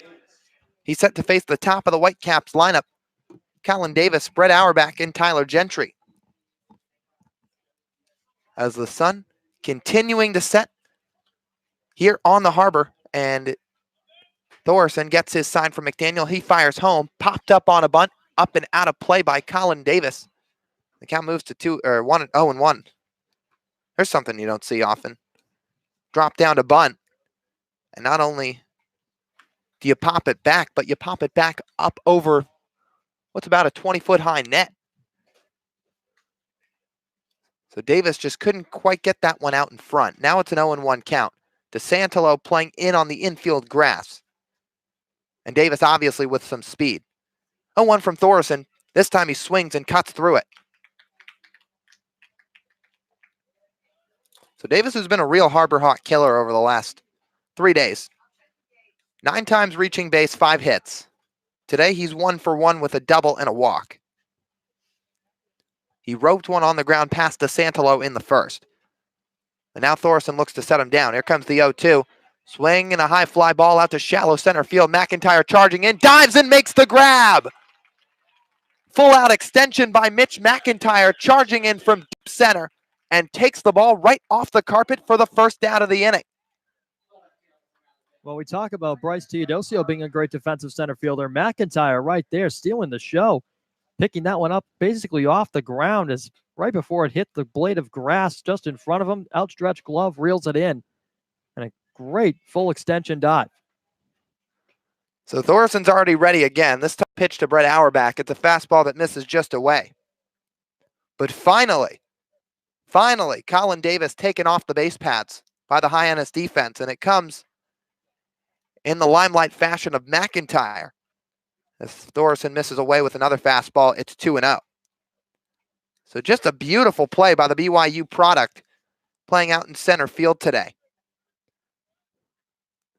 As Thorson gets his sign, he fires home. This ball's popped up and out of play.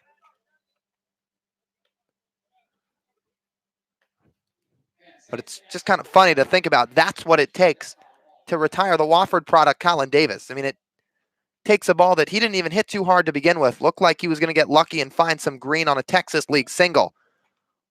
But it took just an outstanding play from McIntyre to finally sit him down as Thorson misses high, and it's 3-1.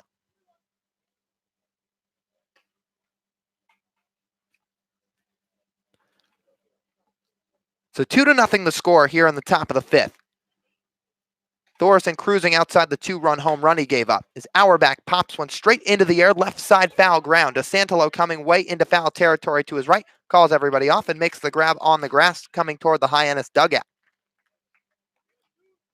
That's a good play from DeSantolo right there to come over into foul ground just a little bit to the right of the Hyannis dugout that time and reel that one in. Sometimes it's tough to look up into the lights, although it's still early on in the evening, so perhaps the light's not too blinding just yet.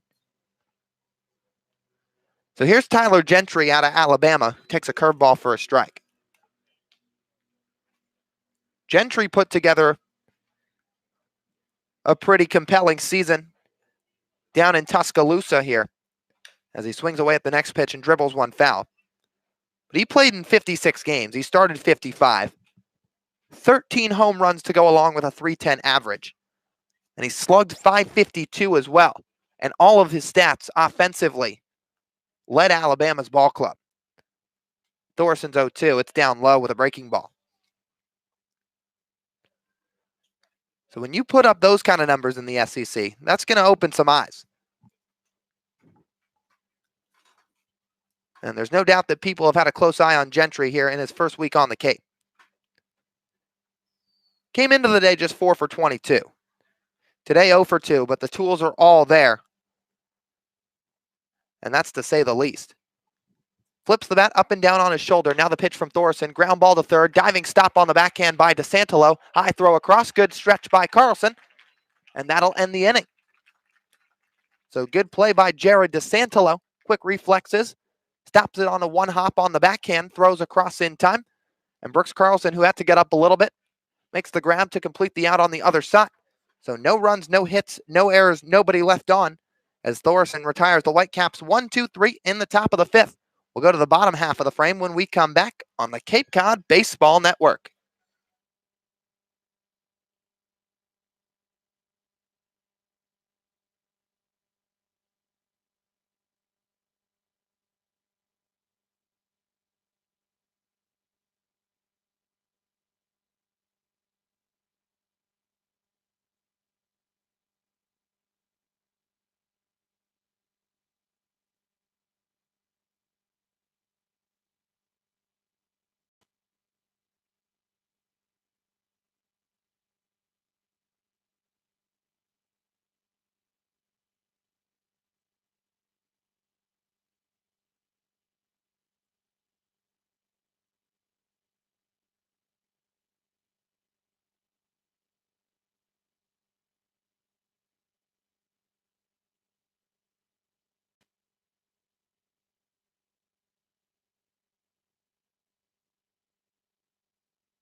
As we bring you back inside McKeon Park for the bottom of the fifth, the Harbor Hawks send their bottom third of the lineup to the plate against South Carolina right-hander Cam Tringali, who's out for his fifth inning of work. The right-hander's been absolutely cruising since that first inning as he rocks and fires to Anthony Servideo. It's down low. He's now at 10 straight retired Harbor Hawks here in the bottom of the fifth frame. But Servideo looking to turn that around in a hurry in his second at bat in a Hyannis uniform. The offering, dribbler out toward the mound, fielded cleanly by Tran, fires over to first in time. 1-3 put out to begin the bottom of the fifth, and Servideo quickly retired again. Yeah, Tran with a nice, easy induced ground ball off the bat of Servideo. Just got it off the end of the bat, nubbed it out to him, and an easy play to come off the mound and get the out. So Servidio's only seen 4 pitches through his first 2 at-bats. He grounded out to third, now grounded out to the pitcher. And now that'll bring up Rigsby Mosley. Rigsby hitless so far today, but pops one foul out of play. He flew out to left in the first inning.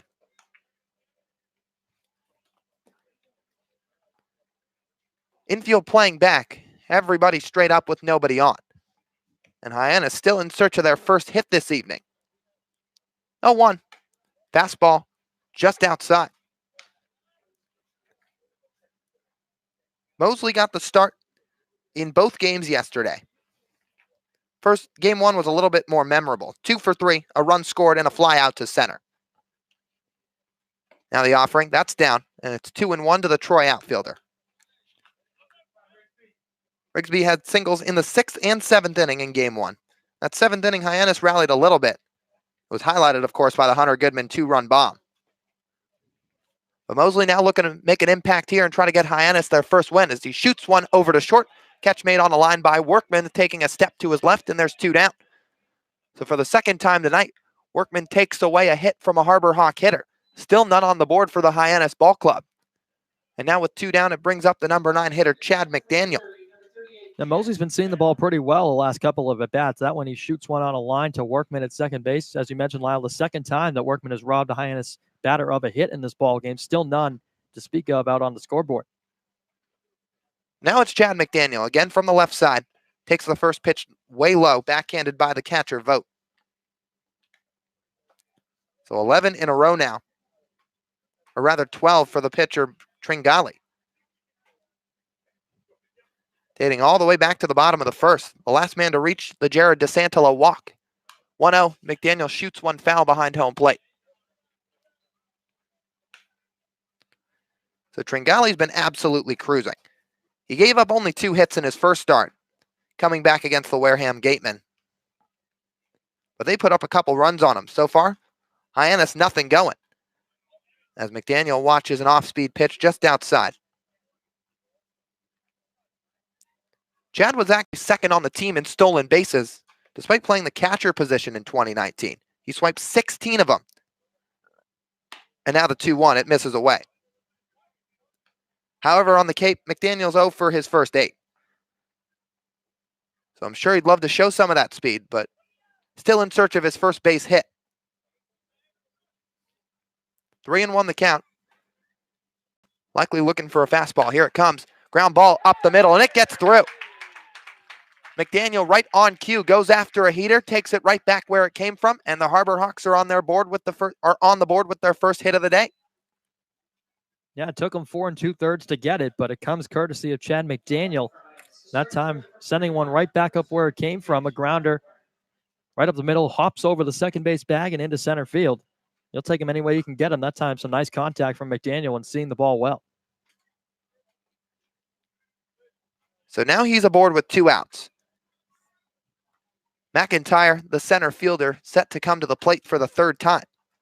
He's in the left side of the box as Tringali's set and throws home. Fly ball into shallow center field, coming to his left, or rather his right, Davis, and he makes the catch pretty easily to put it away. So a 2-out base hit for Chad McDaniel to get the Harbor Hawks on the board in the hit column. Doesn't go for much else. Still scoreless here through 5 innings of play for the Harbor Hawks, and the Whitecaps leading 2-0 from McKeon Park. We'll go to the 6th when we come back on the Cape Cod Baseball Network.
Whitecaps have a pretty good part of the order to try to add on to their lead here in the top of the 6th, as they have their middle part of the order. 4, 5, and 6, beginning with TJ Collett to face the right-hander Sam Thorson, now out for inning number 6. As he winds and fires, Collett swings away, ground ball over to the first baseman Carlson. He fields it on a couple hops, takes it himself to the bag, and he beats Collett on the foot race. There's one down. So Sam Thorson absolutely rolling. Gave up the 2-run blast to Eric Fargo, but not much else. Just 3 hits allowed on the night. And with that recorded out, this is now the longest start any Harbor Hawks made up to this point in the season.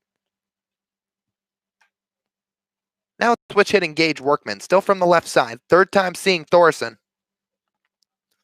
As Sam gets the sign and fires, it's a breaking ball down. So Sam's retired 5 in a row. Workman today, 0 for 2. Struck out and popped out to short.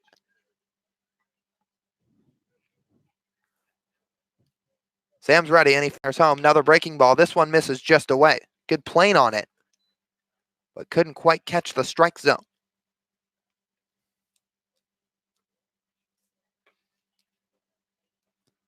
Sam gets the sign, now fires home the 2-0. Workman spoils it the other way, foul.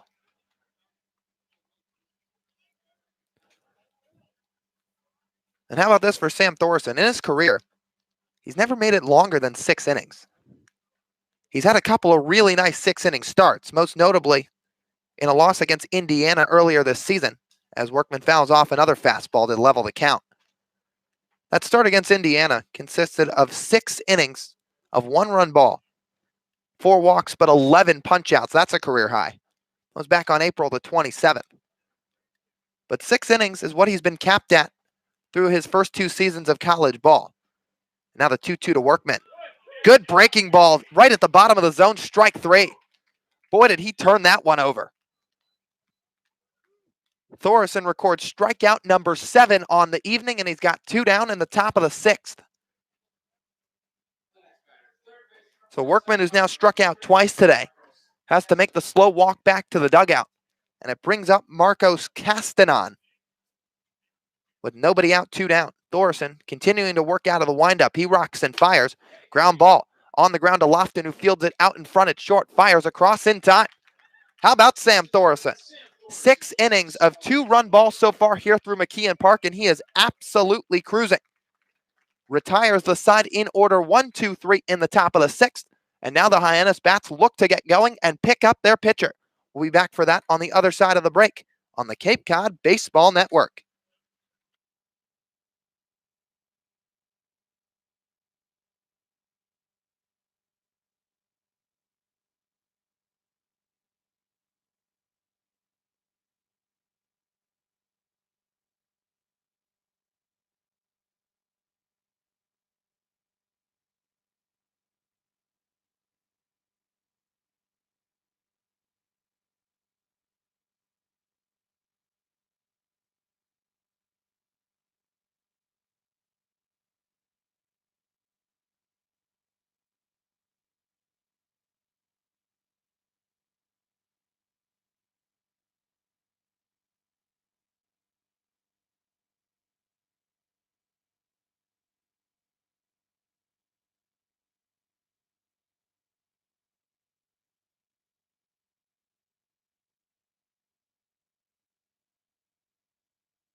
Two, 3, 4 due up here for Hyannis in the bottom of the 6th as Nick Lofton digs into the right side of the box for plate appearance number 3. Cam Galley back on the mound. He's been cruising much like Sam Thorson as Lofton swings away at the first pitch and bloops one into shallow center. Davis comes in and it drops in front. Leadoff base knock for Nick Lofton to begin the bottom of the 6th, and there's 1 on with nobody down. And just like that, there's the second Harbor Hawk hit of the night. It took him 4 2/3 innings before Chad McDaniel laced one up the middle for the first hit, and now Nick Lofton, a Texas League single into center, to put Hyannis out to a positive start in the bottom of the 6th inning. But just like that, it looks like the right-hander Cam Tringale's day is going to end right there. He had absolutely cruised through 5+ innings, but after the leadoff hit, head coach Jamie Shevchik has seen enough. He exits after 5 innings of scoreless ball, giving up just 2 hits on the afternoon. And Brewster's going to go to the bullpen. We'll have that for you on the other side of the break when we return on the Cape Cod Baseball Network.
As the Brewster Whitecaps bring in their first bullpen arm of the night, the Harbor Hawks send the number 3 hitter Trevor Hoover to the plate with 1 on and nobody down. It'll be the left-hander Shawn Fisher for the Whitecaps out of the University of Maryland. The left-hander out of Parsonsburg, Maryland himself, 6'0", 214 pounds. As he works from the stretch in the third base side of the rubber. Gives a hard stare down to Trevor Hoover, the Sun Devil, as Lofton idles off of first. He throws over quickly, Lofton back head first. Fisher threw in 25 different games in his sophomore year at Maryland. 6.90 ERA with a 2-1 record, although he did save 1 game.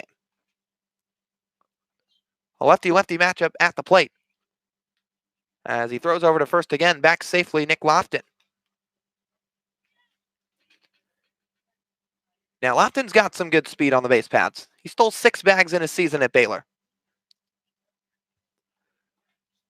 But more so than that, just has really good base running speed. Finally throws into Hoover. 3/4 arm slot, good for a strike on a fastball.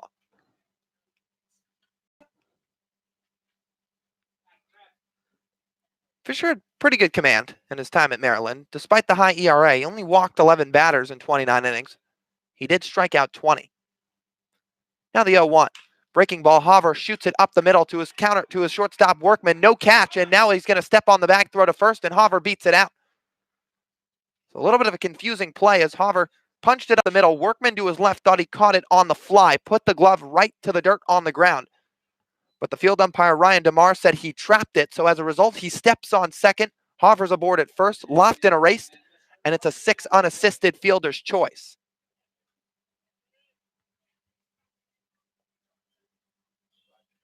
So Hunter Goodman finds himself in pretty much a mirrored situation, the only difference 1 down. Now Hoover the runner at first. He's being held on by Collett. And the first pitch from Fisher, Goodman punches one the other way to right field, but right at Gentry, who moves a step to his right, makes the grab and quickly throws back into first. But Hoover retreats safely. Gentry's got a good arm out there. Already getting some hollers and Signs of encouragement from the Brewster dugout. But with 2 down, it'll bring up DeSantolo, another left-handed hitter. Looking to do some damage as Hyannis still trails 2-0 in the bottom of the 6th inning. Lofton was responsible for that second hit before being retired on the fielder's choice. And Jared, who today is 0 for 1 with a fly out to left and a walk, looks to advance the inning as he shows to bunt, pulls back, but it's a called strike on the outside corner. And DeSantolo having a word or two with home plate umpire Tom Carey.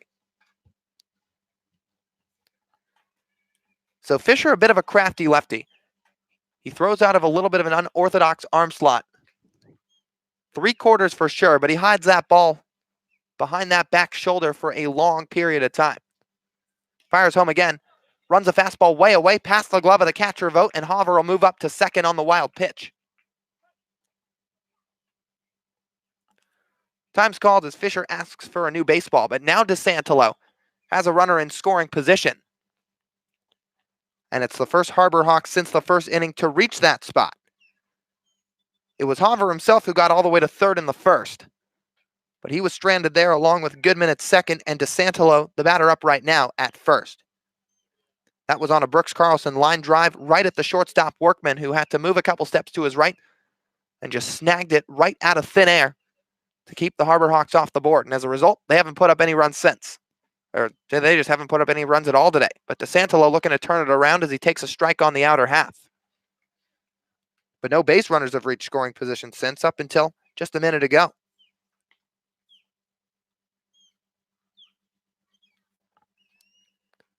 Jared with a 1-2 count. 2-0 Whitecaps in the bottom of the 6th. And now time will be called. Fisher had a really good season last summer in the NECBL, which is the New England Collegiate Baseball League. In fact, he was named to the All-Star game there. And now the first arm out of the bullpen tonight, looking to keep the Harbor Hawks off the scoreboard. He checks Hauver at second and deals home. Fastball just outside, and the count evens up. Hyannis themselves with a lefty warming in the bullpen. So Sam Thorison's night appears to be done as he walked down to the bullpen and received high fives all around from the Hyannis Harbor Hawks contingency in the third base dugout.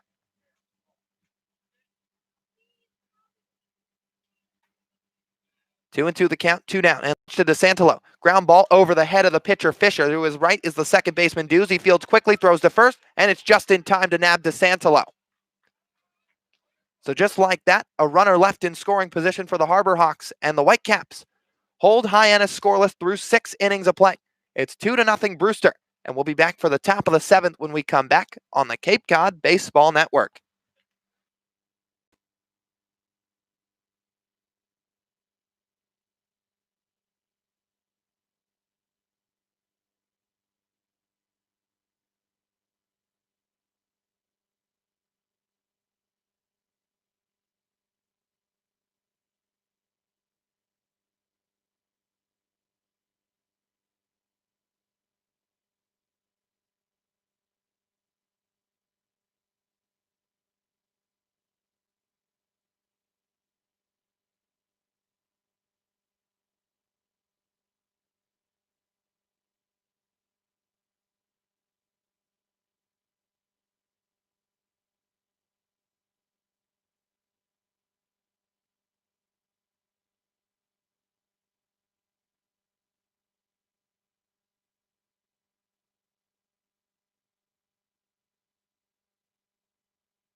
Back at McKeon Park, just moments away from the start of the top of the 7th inning, as the Brewster Whitecaps still hold a 2-0 lead on the home team Hyannis Harbor Hawks. And with that, Chad Gassman opts to go to the bullpen as he brings in the left-hander Nick Mundaka. And he's set to face the bottom third of the Whitecaps lineup: Justin Vogt, Eric Fargo, and Damon Dews. So Thorson's night ends after 6 innings pitched, 3 hits, the 2 runs, both of them earned, 4 walks, and 7 strikeouts. As the lefty's on the bump from the third base side, he gazes over the glove out of the windup. Rocks and fires. First pitch crushed down the left field line, but hooking foul just out of play. So Mundaka put one up in the zone, and Vogt turned on it just a little bit too much. 0-1 for Mundaka, making his 3rd appearance of the summer. And now the pitch, fastball up high. Mundaka appeared on opening night against the Chatham Anglers, where he threw an inning of scoreless ball. He got the team out of a bases-loaded jam that was much needed. And now here the 1-1, and it misses way inside. Vogt didn't move much, but it almost skinned his inner pant leg. And then he threw 2/3 of an inning against Falmouth back on June the 14th. He also didn't give up an earned run there. Now the 2-1. Fly ball out to deep right field. Rigsby Mosley going back, giving chase. Looks up at the wall, and it's gone. Solo blast for Justin Vogt in the top of the 7th. And the Whitecaps have their 2nd opposite field bomb of the day, their 2nd home run of the day, and they're up 3-0 here on the road. Well, after almost giving up a run on the first pitch, Mundaka threw here in his relief appearance tonight. Gives one up just a couple pitches later. This time, an opposite field shot once again for the Whitecaps. You mentioned it earlier on, Lyle. They're a great opposite field hitting team. And Vogt once again showing it right there with some power. And now a man who already has an opposite field bomb himself, Justin Fargo, or rather Eric Fargo, who's swinging through the first pitch. Justin Vogt, the man who hit the home run to begin the top of the 7th. And 3 innings ago, it was Fargo who put the Whitecaps on the board first. First time seeing Mundaka, who deals the 0-1. He punches one foul out of play on the right side. That was Fargo's first home run of the summer. In fact, that was only his 2nd hit of the summer. He came into this game hitting .071. He had just 1 RBI. But he turned on that Sam Thorson pitch and took it the other way. 1-1. High drive out to right center field. Back goes Mosley. He's got a beat on this one right at the track, and he puts it away with his back to the wall. So Fargo gives one another ride the opposite way. This one a little bit more to the left and out toward the gap. But Mosley moving quickly to his right and back a healthy portion, put it away on the track for the first out. Well, Mundaka this time can breathe a sigh of relief, but not by much. As you mentioned, it sent Mosley way back to the track and a scare for a moment. So now the number 9 hitter Damon Dews takes a first pitch fastball away. But much like Thorson's night ending, Cam Tringale's night has of course ended, but his line is closed. And the pitch to Dews is spoiled foul, left side out of play.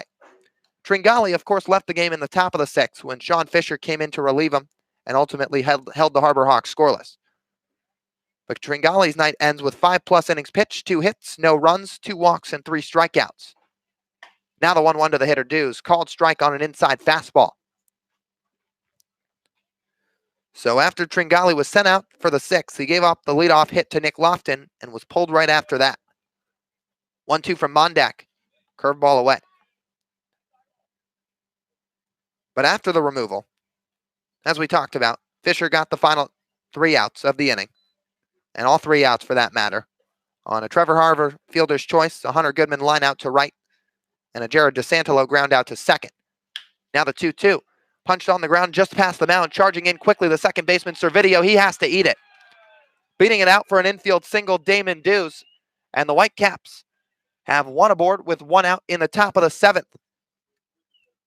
Well, you'll take him any way you can get him, and the Whitecaps take that one. As Lyle, you like to say, that's a line drive in the scorebook. So this time, Damon Dews showing some good hustle down the line. He already walked and showed his speed off earlier on in the ball game on the base paths. This time again, with just 1 out and nobody else on besides him. That marks the 5th Whitecap hit of the night. The Harbor Hawks have just 2, and it flips the lineup over for Colin Davis. This is his first time seeing Mundaka as the lefty comes set from the stretch and it fires home. Fastball down. But for Tran, his line remained open when Fisher came into the game as he was responsible for Lofton at first. But with Fisher getting out of it cleanly, a 0 up on the board in the run column for the South Carolina right-hander. Dancing off of first, that's the runner Dews. Mundaka staring him down, and finally he steps off. So 2 pretty good starts for Tran to begin his Cape League summer. The 2 earned runs back on opening night against the Gatemen in 4 innings pitched. He had 6 strikeouts there, 3 tonight. But much more economical here at McKeon Park. Now the 1-0, it's a fastball on the outside corner.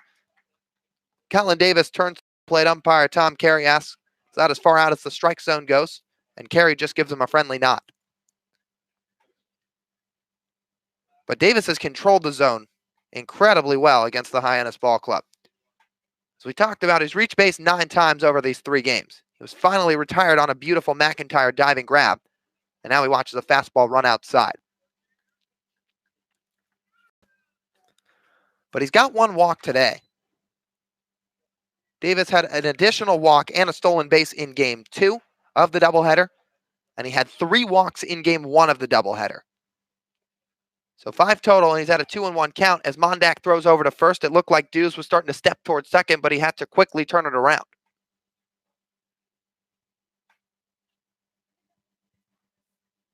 So Davis responsible for 1 of the 5 hits so far tonight. He was the first batter of the game as he ripped a double down the left field line. And now the 2-1 coming in. It's called strike on the outside corner. But Davis currently hitting .500 on the summer. Of course, a small sample size. But he's 5 for his first 10 at the plate to go along with a home run and 2 runs batted in. Mundaka sets at the belt. He gives Dews a long look at first, and now he's going to step off and throw over again. So Damon Dews really giving him a bit of a headache on the mound as Mundaka's come in relief.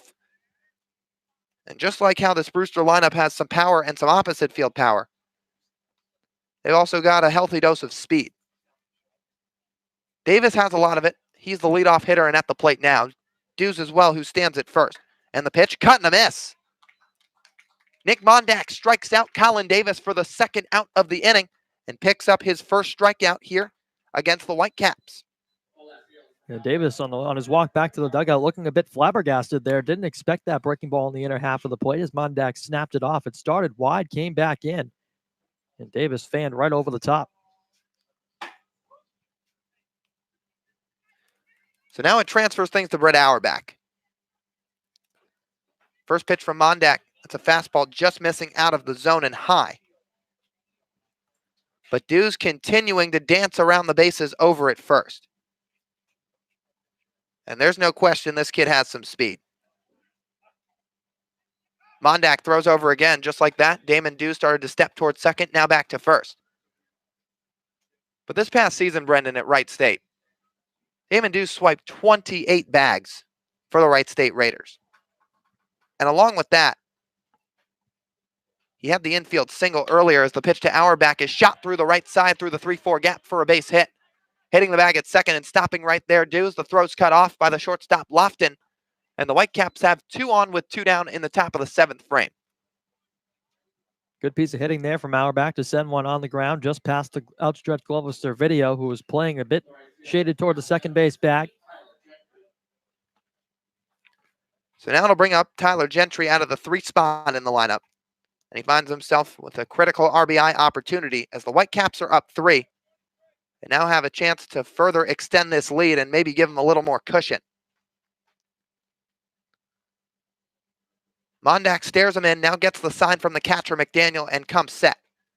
He fires home. Gentry shows bunt, but he shoots it foul behind home plate. Getting back to Damon Dews for a minute, Brendan. He's 1 for 2 today with a walk and a stolen base. Today was the first time the Harbor Hawks have gotten a chance to see his speed, but plenty of it was put on display in his time at State. He had the 28 stolen bags, but he also walked 49 times compared to the 27 strikeouts. As Mundaka checks the runner, that's Dews over there again, giving him trouble. Now he fires home. It's a fastball high and away. But to go along with that, that equated to an on-base percentage of .473 in his 2019 season. So this kid reached base at an absurd rate for the Raiders. And to add on to that, he reached base at a .462 rate in his freshman year. So this kid, an absolute on-base machine at the top of the lineup for Wright State. Mundaka checks him over at second, now comes home. A swing and a miss from Gentry. But I think it's fair to understand why Mundaka keeps giving him so much attention over there. Yeah, absolutely. It's no question that all those numbers you just listed off, it's no question that Dews has got a set of wheels on him out there standing at second base right now. And he's a real pain for some of these pitchers on the mound. We saw Thorson paying a lot of attention to him earlier on. Now the 1-2 offering. Gentry swings at a pitch above the letters and pops it foul. And that's what he can do. You just saw him start and stop out there at second base, and that can throw off Mcdaniel behind the plate too. Thinking the runner's going for second, takes his eye off the pitch. It can result in a pass ball, can result in a wild pitch. Multiple different things that Dews brings on the base paths. And clearly Dews knows what he's doing. He's swiped bags so many times as Mundaka quickly stepped off the mound. He swiped bags so many times that he knows how to get in a pitcher's head, and he knows when his limits are exceeded. But he hasn't exceeded them yet as he continues to dance well off the bag. Now the pitch from Mundaka, and it's fouled back by the hitter, Gentry. So two very, very impressive seasons from Damon Dews at Wright State. He didn't play as much in 2018, to be fair. He only started in 10 games, 15 appearances, but still put up a .317 average in that time. But he really came into his own in his sophomore year, 2019. Again, that .473 on base, 28 stolen bags. 3-0 the score in favor of Brewster. Men at first and second, now the pitch. Swing and a high pop up right side. Carlson gives chase, but he runs out of room and it sails over by the street and the Old Colony Road area to the right of McKeon Park. Lyle, just to continue on the topic of Dews for just a second, a lot of times they say the number 9 man can serve as a secondary leadoff hitter, and that's almost what Dews serves as for the Whitecaps. With Davis at the top of the lineup, we know how much of a pain he can be. Well, that's exactly what Dews has done as he gets his lead. Mundaka fires home. Ground ball left side. Diving stop on the backhand by Lofton. Throws to second, and it's in time. Talk about a beautiful play by the Baylor Bear as Nick Lofton quickly moves to his right. A diving stop out in short left field. Rises to his feet and makes a strong snap throw over to the second baseman, Servideo. And that saves a run. So 3-0 Brewster here through the top of the 7th frame, but it could have been a little bit worse. Hyannis comes to bat in the bottom of the 7th, looking to get something going on offense. And we'll have that for you on the other side of the break on the Cape Cod Baseball Network.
Welcome you back inside McKeon Park. This game has been cruising right along to the bottom of the 7th we go. It's 6, 7, 8 due up in the Hyannis order, starting with Brooks Carlson, followed by Anthony Servideo and Rigsby Mosley against the reliever Sean Fisher, back for his second inning of relief.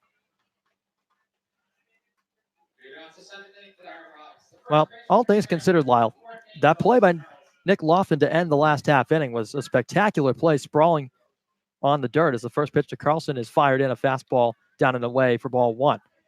A tremendous play that saved a couple of runs, and all things considered, that inning could have been a lot worse. And as the score stands 3-0, still a lot of time for Hyannis to try and mount a comeback. As the 1-0 pitch picks up the bottom half of the zone, a called strike. Yeah, but what a tremendous play, like you just talked about, Brendan. I mean, the Whitecaps sent a good, healthy amount of batters to the plate in that inning, 6 to be exact, but he kept further ones off the board. 1-1 pitch on the ground toward first base. Collett fields it on a hop and will tag the bag himself to retire Carlson, who's now 0 for 3. Yeah, well, Brooks just kind of shoots one on the ground to the right side. Collett didn't have to move too much as he fielded it cleanly and took it himself to the bag. Yeah, let's get back to Lofton for a second because McIntyre already had a phenomenal diving catch. He took Colin Davis off the bases, who has just been a Harbor Hawk killer over the last 3 days. But Nick Lofton kind of stares out at him and says, anything you can do, I can do better. So what does he do? A flat-out full extension into short left field and saves a couple of runs. Well, here's the left-handed hitting Anthony Servideo, who just saw his 5th pitch of the game through 2 at-bats so far. Bounced one to third and nubbed one back to the mound in the 5th. 1-0 pitch from Fisher. Another bouncer over his glove towards short. Fielded off the turf by Workman. Fired to first in time to get Servideo. He heads down the right field line and turns back toward the dugout in a bit of frustration. Well, a really close play, and Servideo already showing that he has some blazing speed down the line. Throw probably just got him by about a half step. A bang-bang play over at first, no doubt, but a nice job by the lengthy gauge Workman, who was playing pretty deep at short, to charge in quickly, field it on the infield grass, and then make a strong throw off his back foot. So the second consecutive lefty in the inning, Rigsby Mosley steps in and watches a first pitch breaking ball down and away for strike 1. Mosley tonight has made some hard contact. He's flown out to left and lined one to shortstop. 0-1 cut and a miss, a fastball down and in, strike 2. So Fisher has handled his business very well out of the bullpen. Working now an inning and 2/3. As the 0-2 pitch, another fastball just misses, tried to paint the outside black and ring up Mosley, didn't get the spot, 1-2. There's now some pinkish purplish clouds engulfing the outfield just beyond the batter's eye. The 1-2 from Fisher fired in. A breaking ball popped up over by the Hyannis dugout, and it bounces right off the top.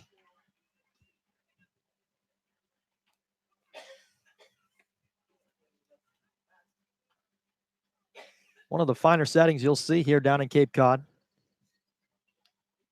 Fisher's next 1-2 on the way. Fastball, that just misses, the count evens.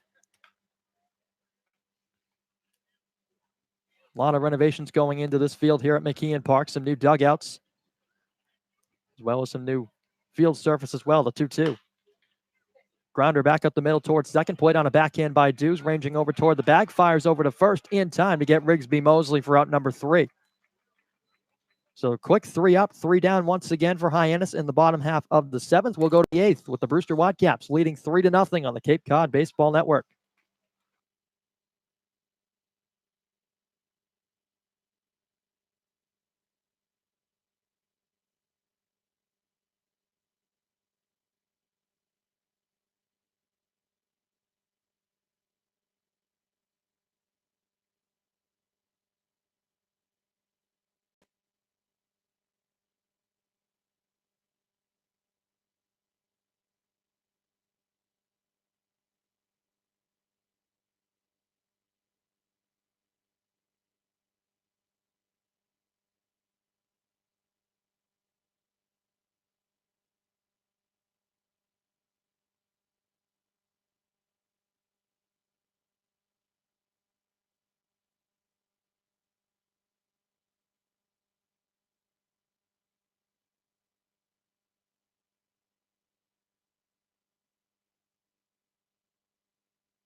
Back to McKeon Park for the top of the 8th inning. The Hyannis Harbor Hawks find themselves trailing the Brewster Whitecaps 3-0 as we move along in this ball game. Just past the 8 o'clock hour on the elbow of Massachusetts. The middle of the order for the leading Whitecaps due up: TJ Collett, Gage Workman, and Marcus Castanon. Collett digs in. 1 for 3 on the evening, a single that came way back in the second inning as Nick Mundaka fires in a breaking ball that misses low and away. The southpaw back for his second inning of relief, trying to limit the Brewster damage, whose offense has been so good against these Harbor Hawks this season. In the first 2 matchups yesterday, as a fastball is knocked down by Mcdaniel behind the plate, it missed wide, 2-0.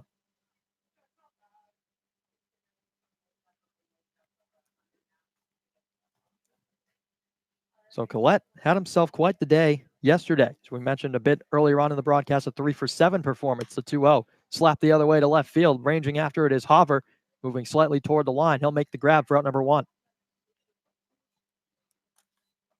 Now they'll bring up the Arizona State Sun Devil shortstop, Gage Workman. And both shortstops in this game, Workman as well as Nick Lofton on the flip side for the Harbor Hawks. You can see strolling around the infield out there right now. They've both made fine plays to save a couple of runs in this ball game. As the first pitch from the southpaw is in for a strike on the outside corner.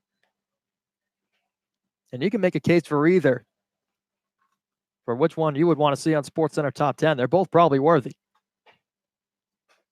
Nick Lofton's no doubt saved at least 1 run, if not more, the 0-1. That one cracked in the air to center. That's going to fall in front of McIntyre and in for a base hit. Putting on the brakes as he rounds first is Workman, so he's aboard. 1 on, 1 out now for Marcus Castanon.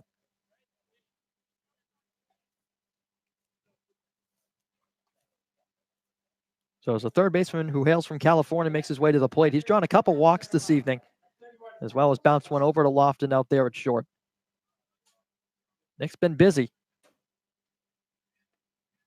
As the middle infielder shaded toward the bag at second with the double play. Very much a possibility with 1 out here in the 8th. The pitch. Fastball low and in. 1 ball and no strikes. Castanon probably hoping for a pitch that he can drive. He's had to stay patient, drawing a couple walks. Swings the bat out toward the left-hander Mundaka on the hill, who stares at first, now kicks and delivers. 1-0 pitch, checked his swing, but a called strike nonetheless on the outside corner to even the count.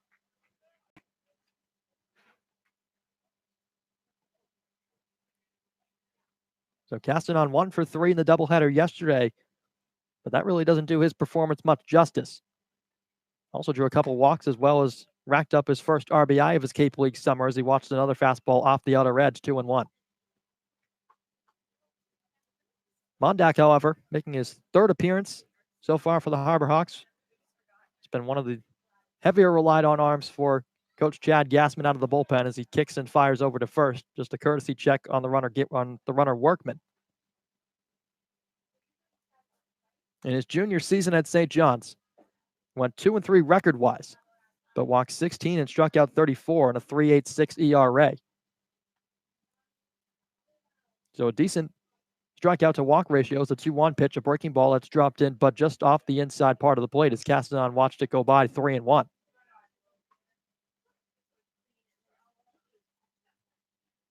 So Marcus in line for his 3rd walk. And just 1 pitch away from doing so. As Workman gets a rather short lead over on the bag at first. Carlson holding him on. Mundaka kicks and fires a 3-1. That's in there for a strike. Castanon took about a half step toward first and a hop step back toward the box as he realized that he's now dealing with a full count.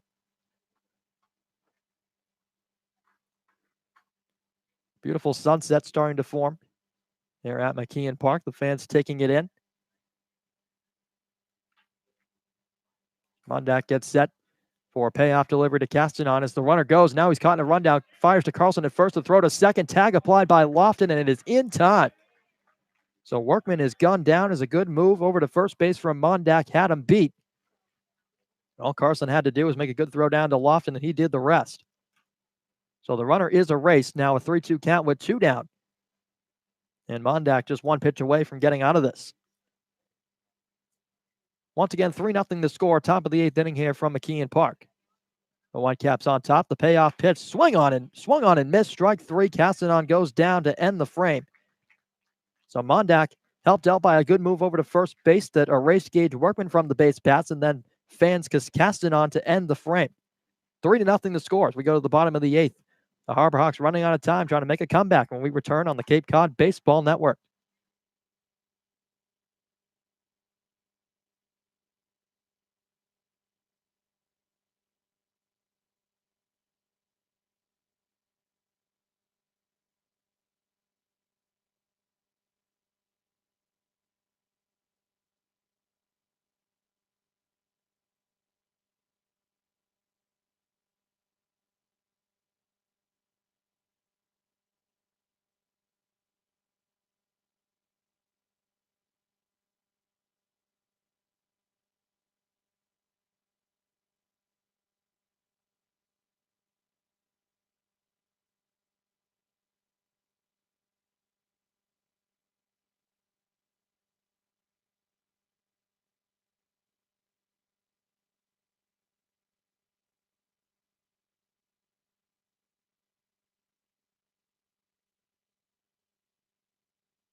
Back for the bottom of the 8th inning from McKeon Park. Chad Mcdaniel has made his way up to the batter's box as he takes a look down at head coach Chad Gassman. Getting his signs as his home plate umpire Tom Carey brushing some dirt off the plate briefly before we begin play. 3-0. The Whitecaps are on top in this one if you're just joining us. It's been a pretty briskly played ball game. 3 runs on 6 hits for the visiting Whitecaps and no runs on just 2 hits to speak of for the Harbor Hawks as McDaniel watched the first pitch breaking ball from Shawn Fisher back for his 3rd inning outside. So the 1-0 fired into McDaniel, swung on and fouled straight back off of one of the poles holding up the netting, protecting the press box as well as the fans that are sitting in the bleachers that extend beyond both dugouts. So the count 1-1 to Chad, who does have a base hit recorded in this game. It was the first for the Hyannis Harbor Hawks tonight. Breaking pitch again off the outer part of the plate, 2-1.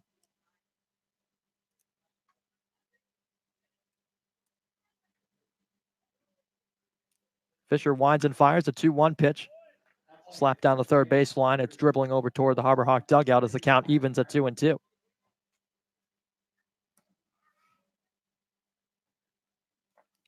Couple of defensive changes to report for you after the 2-1 offering here to McDaniel as it's on the ground and through the hole into left field past the diving glove of Workman for a base hit. So McDaniel putting together a nice 2-for-3 evening. He's aboard to start things here in the 8th. Getting to those defensive changes I just mentioned, Tyler Hardman has come in for Collett at first base. So with Mitch Mcintyre walking to the plate, Chad McDaniel being held on by Hardman down there before this at bat. 1 on, nobody out. Bottom of the 8th, 3-0 our score.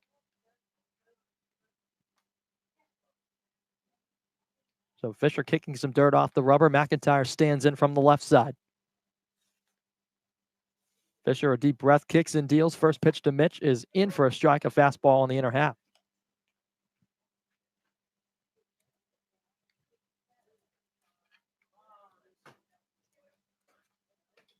McIntyre on the summer hitting at just a 190 clip, 4 for his first 21. A 1-pitch tap foul at the plate off the glove of Vogt behind the dish. So McIntyre quickly finds himself down 0-2 with the runner aboard in McDaniel over on the bag at first. McIntyre, however, does have a couple of RBIs, and he made an outstanding catch in center field earlier on in the ballgame tonight. So making up for the lack of offense in this game with the glove and trying to wipe away a couple tough at-bats as a number towards second base off the inside part of the bat. Tags McDaniel on the way by. Throw to first, not in time as McIntyre beats it out. So McDaniel is erased, and McIntyre trades places with them over at first. And that'll bring out the Baylor shortstop, Nick Lofton.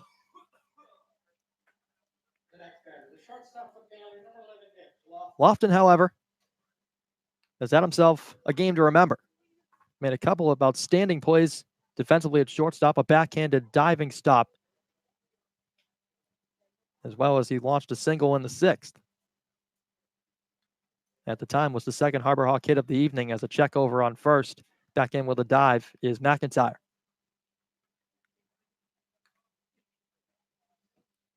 So the Harbor Hawks offense yet to break through. They've mustered up just 3 hits to this point.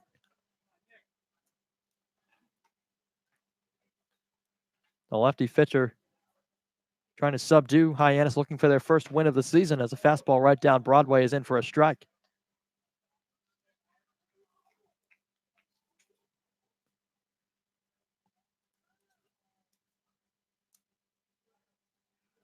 Fisher, we talked about a little bit earlier on, an all-star in the NECBL last summer, has made the jump to the Cape League. Fires in an 0-1 pitch to Lofton. Chopper foul down the third baseline, a barehanded grab down there by Coach Chad Gassman.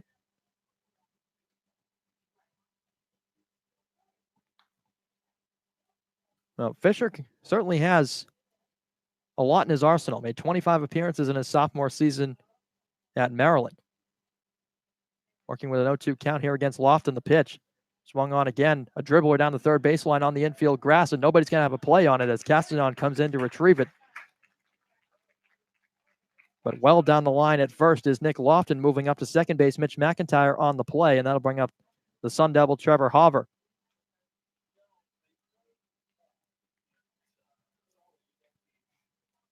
So almost a swinging bunt from Nick Lofton as he sent one down the third baseline. Castanon and Fisher both converged on it. Neither one had a play. Would have been tough for either to make an off-balance throw to first, and wisely to put it in the back pocket and avoid an error, as now time is called. And a conference is going to be held on the mound. That looks like it might be it, as there is action down in the Brewster bullpen as Fisher staring down his manager, making his walk to the mound, Jamie Sebchik. One down in the 8th. As McIntyre resides at second, Lofton resides at first.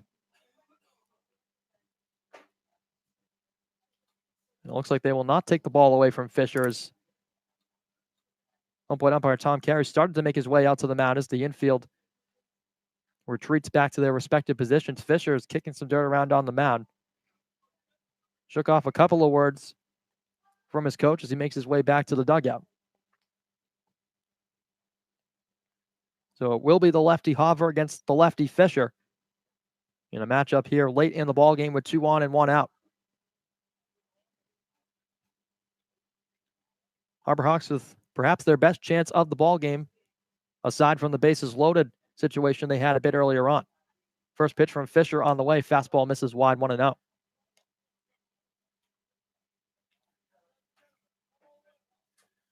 So a big chance for the Sun Devil to try and break through here. A 267 clip coming into action today. Hitting 4 for 15. Came across to score 4 runs. The 1-0 from Fisher kicks and deals. Another fastball in there for a strike, this time on the outside.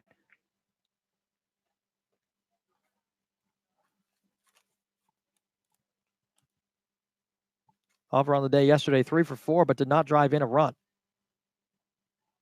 He's got McIntyre standing 180 feet away from cutting this deficit to 2.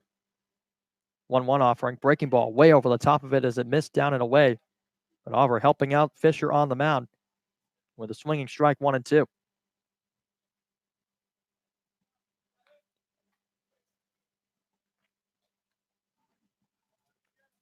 Memphis product Hunter Goodman looms on deck. He's been swinging a hot bat, no doubt. So a big spot here for Fisher if he can get Hover. If he doesn't and Hover finds a way to reach, it makes things a whole lot interesting with the red-hot Goodman on deck.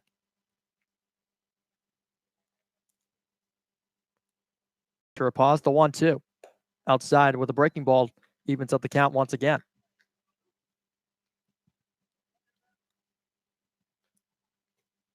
Yesterday, the Harbor Hawk offense was able to put up 9 on the scoreboard between the 2 games combined against these Whitecaps.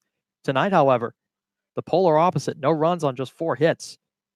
But the pitching staff has held it together nicely and giving the Hyannis a chance on offense here, trailing 3-0. Harbor's 2-2. Outside misses and runs the count full. Hopper showing some nice patience, laying off a breaking ball and then a fastball, a tough take on the outside part. Now tension starts to build as Fisher takes a deep breath on the mound. Palming that baseball in his left hand.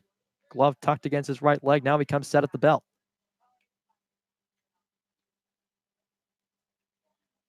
A long pause to stare at McIntyre at second. Now a kick and a spin back toward him as he retreats to the bat. Some loose stretching going on down in the Whitecap bullpen. The same could be said for Hyannis down the left field line.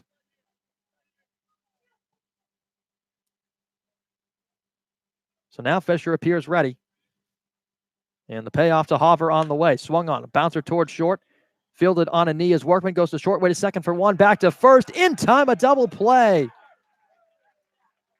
6-4-3 courtesy of Workman starting it up. And the Whitecaps spin it to get out of a jam, once again silencing the Harbor Hawks. 3-0 the score, top of the ninth, coming up on the Cape Cod Baseball Network.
Back with you on the Cape Cod Baseball Network as we move to the top of the ninth with the Brewster Whitecaps coming to the plate. A couple of changes on the defensive side of things for the Harbor Hawks coming into the frame. Mitch Mcintyre has made his way from center field onto the bump for his second appearance of the season. Bryce Teodosio, meanwhile, coming off the pine tar and coming in to take McIntyre's place in center. As Justin Vogt is set to dig in against McIntyre. First pitch from the southpaw on the way. Fastball is in at the knees for a strike. McIntyre on the season has made one appearance. That came last Saturday against the Wareham Gatemen. Worked one scoreless inning, I should say, with a strikeout. A 1 breaking ball is dropped in again for a strike to Vogt, 0-2. So McIntyre, a two-way player. Pitched 18 scoreless innings this year in his college season at BYU as he gets Vogt to fan through an upstairs fastball and right off the bat, making his impact felt on the mound with a strikeout, 1 gone. Yeah, and some people look at, Brendan, putting a position player in the pitch, maybe it's a sign of they're just kind of trying to save arms and hope for the best. But no, Mitch McIntyre is the real deal. Like you just said, 18 scoreless innings at BYU. He has the ability to get guys out.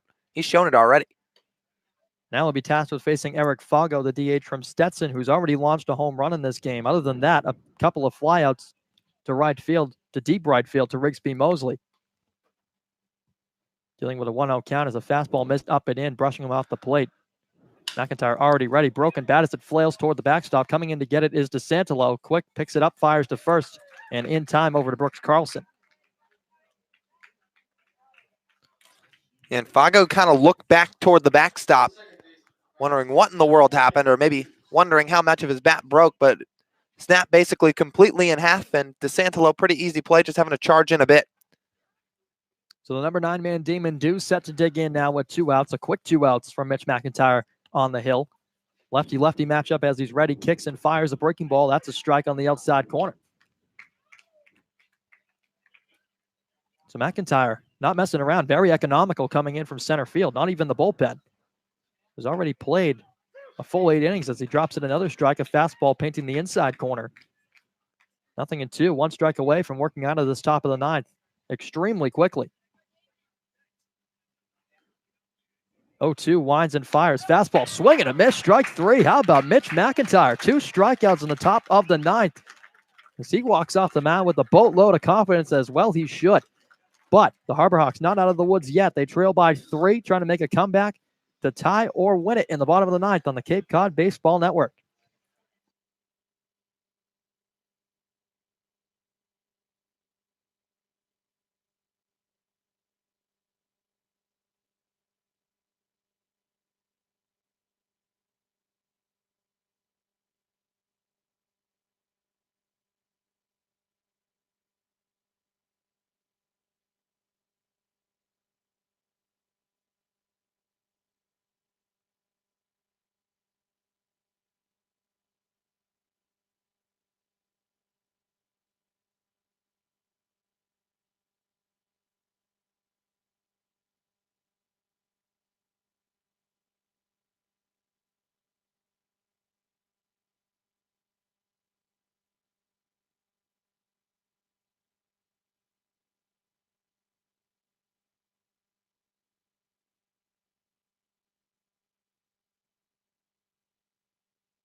Back to McKeon Park for the bottom of the 9th, and it has come down to this for the Hyannis Harbor Hawks, still in search of their first win of the season. And in order to do it, they're going to have to go up against the new pitcher on the mound, the sidewinder who hails from Central Florida, William McKay.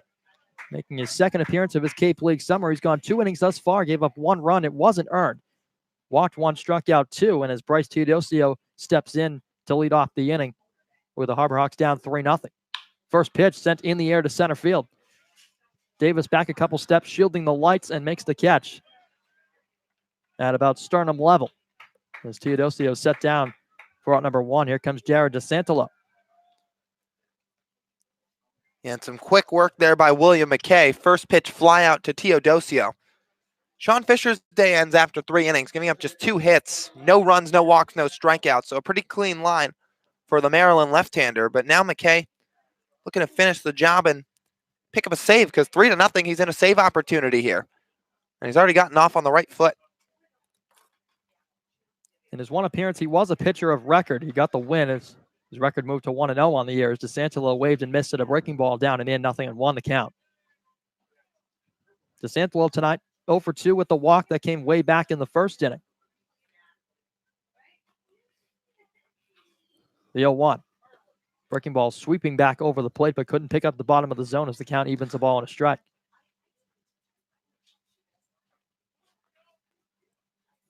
DeSantolo trying to get something going for the Harbor Hawks with a 1-1 count. The pitch, fastball sent up and over everything off to the left, out of play toward the parking lot.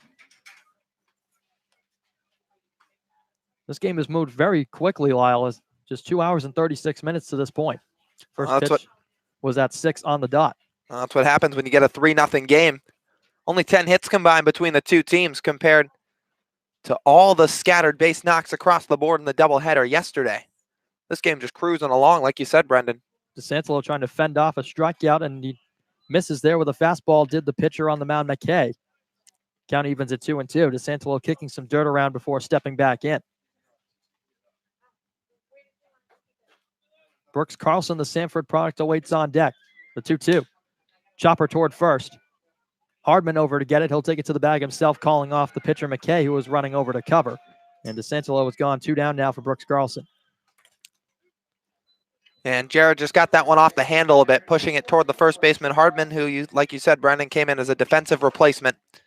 And a pretty easy play for him just to step on the pillow. And now Brooks Carlson, the man who was probably the closest to anybody to putting a couple of Harbor Hawk runs on the board today back in the first, stands as the final hope in the bottom of the ninth.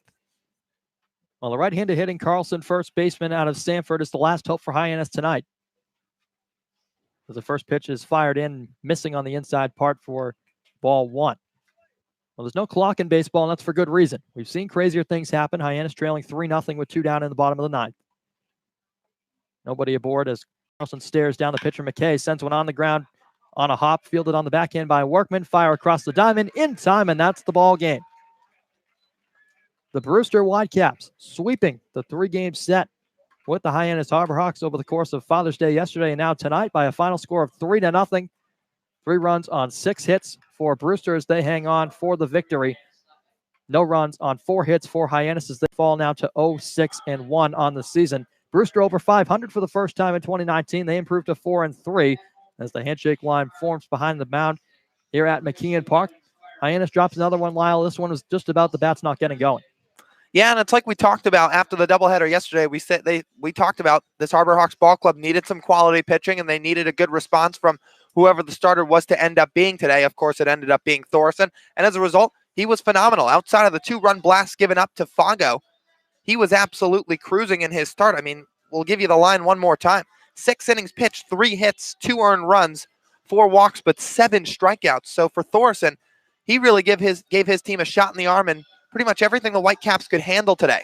But today was just more of a testament to the lack of hitting and more timely hitting for that matter, because the Harbor Hawks, once again, found themselves in a couple RBI opportunities. We saw it in the first, we saw it in the 8th, but just again, not quite capitalizing when they need to. And as a result, Brewster picks up the series win, and they sweep the series win with a 3-0 victory today over Hyannis. So for the Harbor Hawks, again, it's back to square one kind of, where they just kind of have to flush this one and focus on tomorrow. Now, we've said that a couple of times already this season, Brendan, and feels like a bunch over the last few days because they've struggled with this Whitecaps ball club. But a little less lopsided today than it was maybe either of the doubleheader matchups yesterday, because they were in the ball game and they hung around throughout this contest. They just couldn't quite get the bats going enough, and if they wake up tomorrow in Wareham, they could be in for a good one. Absolutely. And, we talked about the pitching matchup needing a big performance, and they got it. Mundaka and McIntyre came in from the bullpen after the splendid start from Thorson, and they held down the fort nicely, but ultimately Hyannis falls 3-0 at the hands of the Brewster Whitecaps. They sweep the 3-game set between Sunday and Monday, and Hyannis falls to 0-6-1. They'll travel over the bridge tomorrow to take on the defending CCBL champion Wareham Gatemen. The Harbor Hawks will see them for the second time this season, trying to turn their fortunes tomorrow night. For Lyle Goldstein, I'm Brendan Howe. We'll see you tomorrow night from Wareham on the Cape Cod Baseball Network.